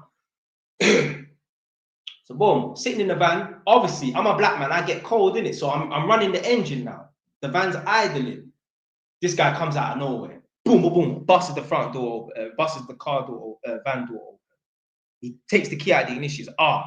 You can't be sitting there idling in the van. You're wasting the council's diesel. Because obviously, when the van's running, when the engine is running, you're burning diesel, right? Makes sense. He's complaining that I'm burning and wasting the council's diesel that the council has to pay for. Yeah. Okay, cool. How ironic, how hypocritical of this guy. Do you know what this guy used to do? He used to take cable and take smoke alarms. He used to steal the cable and steal the smoke alarms and take it to a shop and sell it. I see him do it in front of me. Unbelievable. The guy would steal smoke alarms from the company, take it to an electrical wholesalers and sell it in front of me. Get £30 because the ACO smoke alarms are expensive. They're like, right now, they're probably like £50 a piece. I remember he used to take the smoke alarms and sell them to an electrical wholesalers. The electrical wholesaler will buy it off him for £30 and then they will sell it for like 50. Yeah, it's a good markup there, isn't it? Yeah, 20% profit, £20 profit. He used to do that in front of me. And I think to myself, is this guy serious? You're moaning about me sitting and idling in the van and you're stealing material and selling it on. It's like the kettle calling the pot black, whatever it called. Fucking, you can't make this stuff up. So anyway, boom. Over the next few days, I'm reading the book. I'm just, focusing on this thing, preparing for this exam. Yeah? On the way home, it's just dead silent. You know when you can just cut the atmosphere with a knife, yeah? Or with an axe. Free up steel or wood green, yeah? Me and him are driving down 4th Street. He used to drop me home, yeah? So he used to pick me up from Edmonton and we used to drive to our office, which is Broadwater Farm, in the morning, yeah? Anyway, we're driving back on 4th Street. We're just about like to hit Edmonton Green. And he said, Jay, I think tomorrow you should bring your van in. I think tomorrow you should bring your car in and go into the office. Basically, he's dropping me out. He's dropping me out. So anyway, as he said that, I'm reading the book. I said, yeah, all right, then cool.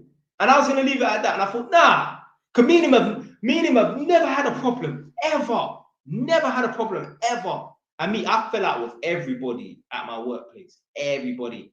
I had a fight in my second week. I punched someone in their head in my second week as an apprentice.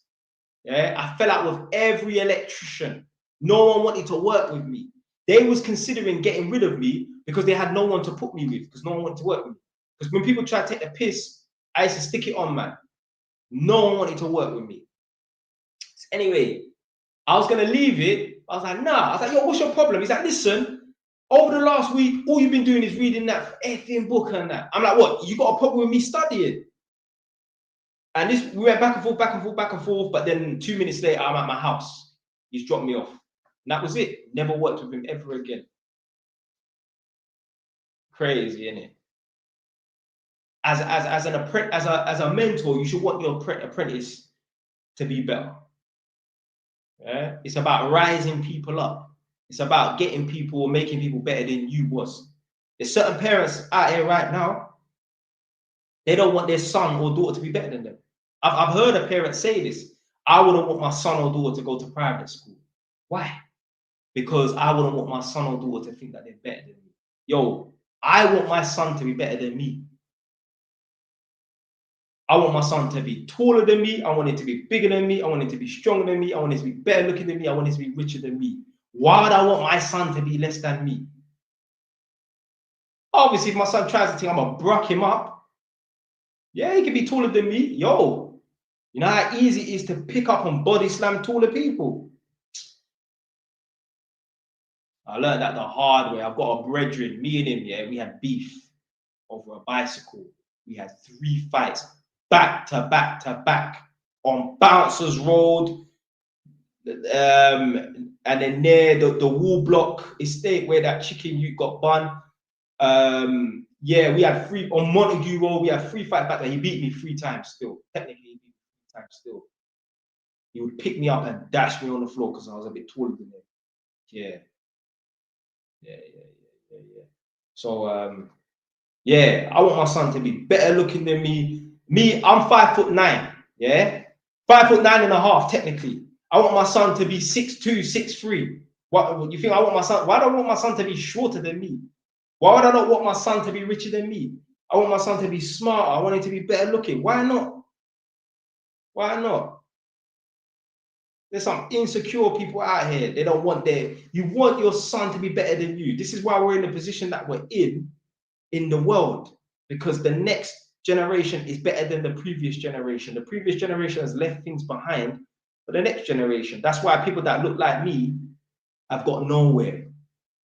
We may as well have just been embryos and not existed. Yeah, we lack so much progress that we may as well not have fucking existed. Do you know why? Because every generation starts off from scratch. Every generation is a caveman. Every new generation is a caveman. Man's still learning how to fucking make fire. And then it just makes me laugh. Yeah, like you got a man talking about, oh, they're going over to Congo and stealing the cobalt. They're going to Zaire and stealing the cobalt. So people that look like the wall behind me are going over to Congo, formerly known as Zaire, and stealing the cobalt. They're using a mineral that is, you know, used for iPhones. But the thing is, if the craziest thing is, they could literally extract the cobalt, give it to the people then, give them a step-by-step guide, A to Z, 1 to 100 steps. This is how you make an iPhone from scratch. Every single detail, even down to how much you turn the screws inside the phone. You know them little tiny miniature screws and that? Every single detail. You won't have an iPhone. You could give them a step-by-step guide, A to Z guide on how to build an iPhone. You won't have an iPhone. You may have an E phone or a G phone But you ain't gonna have an iPhone. I'm telling you right now, you won't have an iPhone. Man that look like me don't know how to do nothing. Literally, don't know how to do nothing. Ain't got a fucking clue. And then they want to blame people that look like this wall behind me for slavery, when it was our own people going and capturing other tribes people and selling them off. This just don't make no sense. How you blaming people that come over from another land for taking slaves when they were sold? Maybe they went and captured some. I guarantee you the majority of them were probably sold for whiskey and mirrors. Unbelievable. He's saying they're not smart enough. Yeah, for the most part, yeah, we're not smart enough. And the thing is, when you're a realist and you just call a spade, call an apple, now you're a coconut. Why? Because I don't choose to lie and live in a false reality. No, I live in a real world. I live in a Ross Clark real world. So if that makes me a coconut or a sellout, well then I'm a coconut sellout then. That's it. I'll be on the street corner selling coconuts if that's what it makes me. For me, I live in the real world. You know, I don't live in no la la land pretend shit. And I keep saying, if you take my brain and put it into one of these broke people's bodies and that, they will make some of themselves. And these same people that look like me, that have a victim mindset, that believe, you know, the white man is holding him back. If you take his brain and put it in my body, I'll be a waste man. I won't be on no fucking 6 properties. I won't have no damn 6 properties. Nah. Oh yeah, but coming off in 2 minutes, I've got to go to my other house to cook some food quickly. Cooking a struggle food. What am I having? Mackerel and pasta. Yeah. I've got a whole chicken that I prepared, but obviously I like to leave it in the fridge overnight to marinate. So I could have cooked it tonight, but nah, I'll cook it tomorrow. So yeah, tonight I'm gonna have some struggle food. I don't want to eat no junk food. It's easy to just go McDonald's. You know what I mean? Nah, fuck it. I make sure I get my vegetables in as well. I bought some oranges, so I got my fruits in as well. Why don't you cook food in the house you're in? Do you know what it is? Because that means I would have to bring pots and pans and stuff like that. And to be fair, I need to bring pots and pans because this property is going to be turned into an Airbnb. I'm just here at the moment because my other house don't have a bathtub. That house is a construction site, boy. No bathtub, no toilet, nothing. Yeah, coming off in 2 minutes.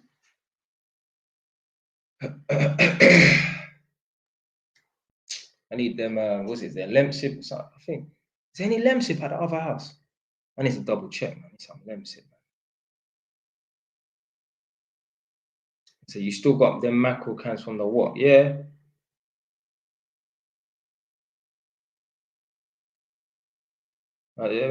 Yeah. Man's on some prison shit. Yeah, eating oats in the morning and then eating the no, to be fair, in prison actually, no, I didn't eat mackerel. I used to eat tuna. Cans of raw, well, it's not raw, but cans of tuna. Yeah, I remember that. Used to have the oats in the morning, and then there's this brand of noodles called Sour D. Yeah, man used to eat bare packs of noodles. You know them little plastic containers, like the little Chinese boxes? You get the hot water from the kettle, put the noodles in there dry, fill it up with hot water, put the lid on so it cooks it. You know how I used to heat up the tuna? Because the tuna used to come in cans, yeah? So obviously there's no microwave in the cell. I mean, ISIS wasn't that luxurious, you get me? So boom.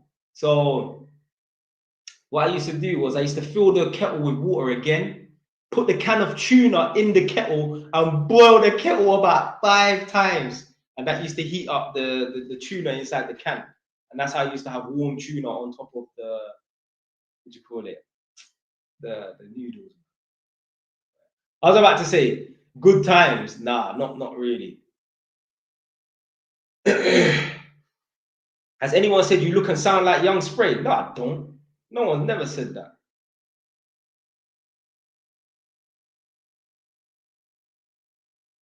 Someone said you was in jail for 30 days. Nah, 60 days, man. 60 days like that film, 60 days in.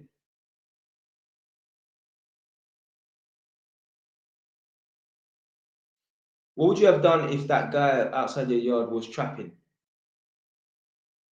Yeah, I would have to do something about it. You know what I mean? Because I'm going to warn you, if you don't make any changes, then I'm going to have to do something about it. So I don't know. The problem is, though, the last time I beat them up, like, they called the police on me, and I had a case. It got dropped, though, luckily. Insufficient evidence. There was 4 people that gave evidence, but they was drunk. So then there was 8 stories. They gave a story whilst they was drunk. They gave a statement whilst they was drunk. And then they gave a statement when they were sober. And the stories were all over the place. Oh, he had a big knife at our door. No. He didn't have the big knife at his door, at our door. He had the big knife at his door. He was standing in the door. Yeah, bare conflicting stories and that. Yeah. Do you know what? Yeah, the police came in my yard and they actually took the thing as well, you know. Hey, I might have to go out, give me back my kitchen. Yo, it was a big thing, you know. I used to keep it by the side of my bed. I got a next one still, but yeah. Just in case someone would have come in my house in the middle of the night, try to test me. The reason why I actually started, no, it wasn't because of that. But yeah, one time one Irish traveler must have come to my house and I beat him up. Yeah. He must have been coming on this estate and he was playing loud music and beeping his horn at 6 in the morning. So I went out there, tried to step to me. I just boxed him in his face. What do you think this is? Anyway, a couple of weeks later, he found out where I lived, came to my door, broke him up, bust him up. Yo, I'm not Irish. I'm Jamaican. I'm not from Northampton. I'm from North London. Don't come to my door. That was the last time he came to my house. Last time. Obviously, that night, I was paro. Not gonna lie. Because you know what them traveling people are like? They'll come back with 10 men and fly your door. So instead of like where my bed was, I used to keep my wetters in the radiator at the top. So man can just, you get me, yeah? This night, I actually held it in my hand and was sleeping. Yeah? Yeah. I had a girl say to me like, oh, do you want to come over to my house? Because she lived around the corner. Do you want to come over to my house and stay the night? And for a split second, I was going to say, yeah. I thought, nah, I'm going to hold down the fort. It's cool. It's cool. It's what? For them to fly my door and then smash up my house when I'm not there? Nah. So, yeah. He never came back. Get me? He didn't want to beat in a second time. Get me? Yeah, man. Don't. It's not happening. But you come to this front door, you better be prepared for fight, bro. Yo, listen, man got hands. Yeah, man got hands. Man stand firm. Ain't going nowhere, fam. Anyway, coming off in 1 minute. I hope you enjoyed the live. Do you know, I think this was a good live still. I didn't even think the live was going to be that good because I thought it was like, it's going to be a good live. But you know, sometimes like you jump on live and think, it's going to be a good live. Yeah, it's a good live still. I might after this listen to a quick sound clash. You knows what sound clash is? Where my Jamaicans at? Apparently the best sound clash ever was it definitely Ninja Man? Is it Sizzler? What is it?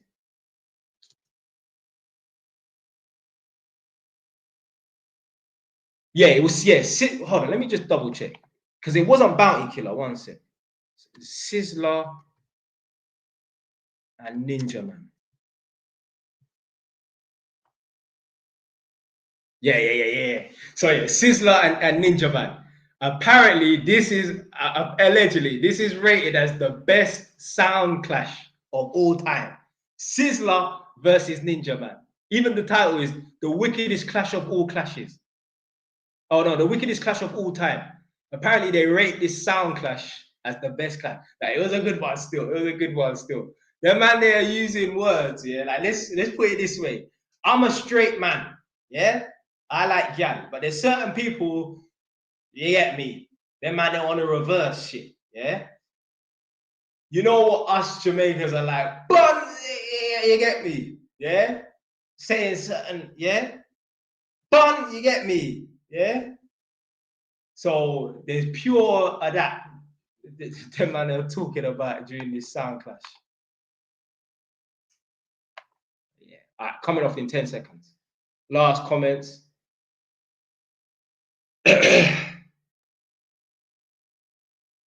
JY, you think your old colleagues are still at Haringey? Yeah, a lot of them are. Listen, there's man that I've worked for Haringey for 20 years, man. It's one of them. Like, the reason why, yeah, that's the thing. With my mentor before, remember I said earlier, he said, why do you need to become qualified as an inspector and tester? We work for Haringey Council. We don't need the qualification. Yeah, because he's planning on working there for the rest of his life. That's why he don't need it. I'm not planning on being there for the rest of my life. Because like I said, that old guy, when I passed him, he said, cheer up, only 45 more years left of this. Obviously, this time man's 24. He just thinks I'm 20 years old. Nah, ain't no 45 years left of this. Anyway, within a year, I got fired anyway. Yeah. Being my bad behavior, boy. Trust me. You see, at my workplace, yeah, Haringey Council, they will always remember me. They used to call me Young Jay. Remember Young Jay? Even one of my managers, yeah, like, he actually like looked like he had tears in his eyes when, obviously, I went in for the disciplinary and they fired me that day. I knew I was getting fired. He looked like he had tears in his eyes because, like me, I'll tell you, like, I was just too much of a character. Even my two managers, yeah, they used to say that they were scared to come and visit me. I said, what do you mean you're scared? He's like, no, we're not scared. We're not afraid. You're like, oh, we gotta go and see the boy. Like, oh, we gotta go and see Jelani. Yeah, he's just such a problem. Listen, I was a fucking diva at my workplace. They must have tried it. So basically, I was due to get a work van, but the vans weren't ready or something like that. And I used to use my car. And then for some reason, I said, that's it, I'm not using my car no more. Yeah. So if I can't use my car and they ain't got me a work van, what's gonna happen? Because they have to employ me, because they have to provide me with transport. Do you know what I made them do? They my manager used to pick me up and drive me to and from my jobs. Yeah, I was a real diva at my workplace. I'm telling you. I'm fucking legend at Haringey Council. I remember one of my managers. He must have been saying something. I said, shut your mouth. Told him, shut his mouth. Another manager, one woman must have stuck it on her. One of my, because obviously you have a few managers that are managing you in that. One of my managers, Wayne, I was moving mad in the office. Yeah. He literally grabbed me and dragged me out of the office. I'll tell you, I was a legend in that workplace. Just my outbursts and that. Anyway, done. Yeah, live stream's over. Last few comments.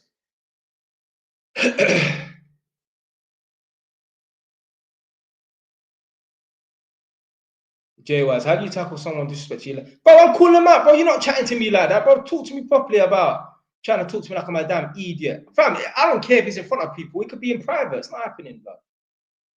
Not loud talking me. Don't loud talk me.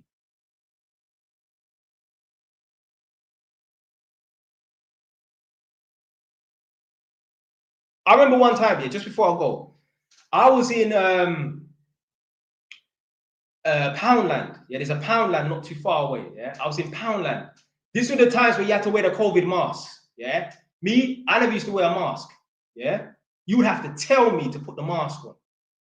I'm in the line now. There's like 10 people in the line. I'm near the back, whatever, and that. Some random chick who works there. She's at the front, so I'm far away from her. Excuse me, can you put the mask on? Yo, don't fucking call me out. I can't. You know what? You just say anything, but don't fucking talk about some damn mask. I ain't wearing no mask. Yeah, you're not gonna loud talk me in front of everyone in the shop. Are you mad? Anyway, hear her. Someone call a man. That's what I said to God. I swear to God, she was like, someone call a man, like basically to come and deal with me. Because I think in this shop in Poundland, there's no security for some reason. I literally had to say, because I was moving mad, Bob, you're not out, you're not doing that. Don't loud talk me in the shop. I'm not a fucking fool. You could have come up to me and said, excuse me, we need you to wear a mask. You're not gonna shout over the tops of 10 people, 5 or 6 people's heads and try and embarrass me in front of people. Nah, I'm gonna shout back. Talk it to like I'm some prick, blood. Man, the wrong person, boy. I will talk loud in public. Yeah? I'm some fool, blood. I wonder how she's doing. Probably working at B&M now.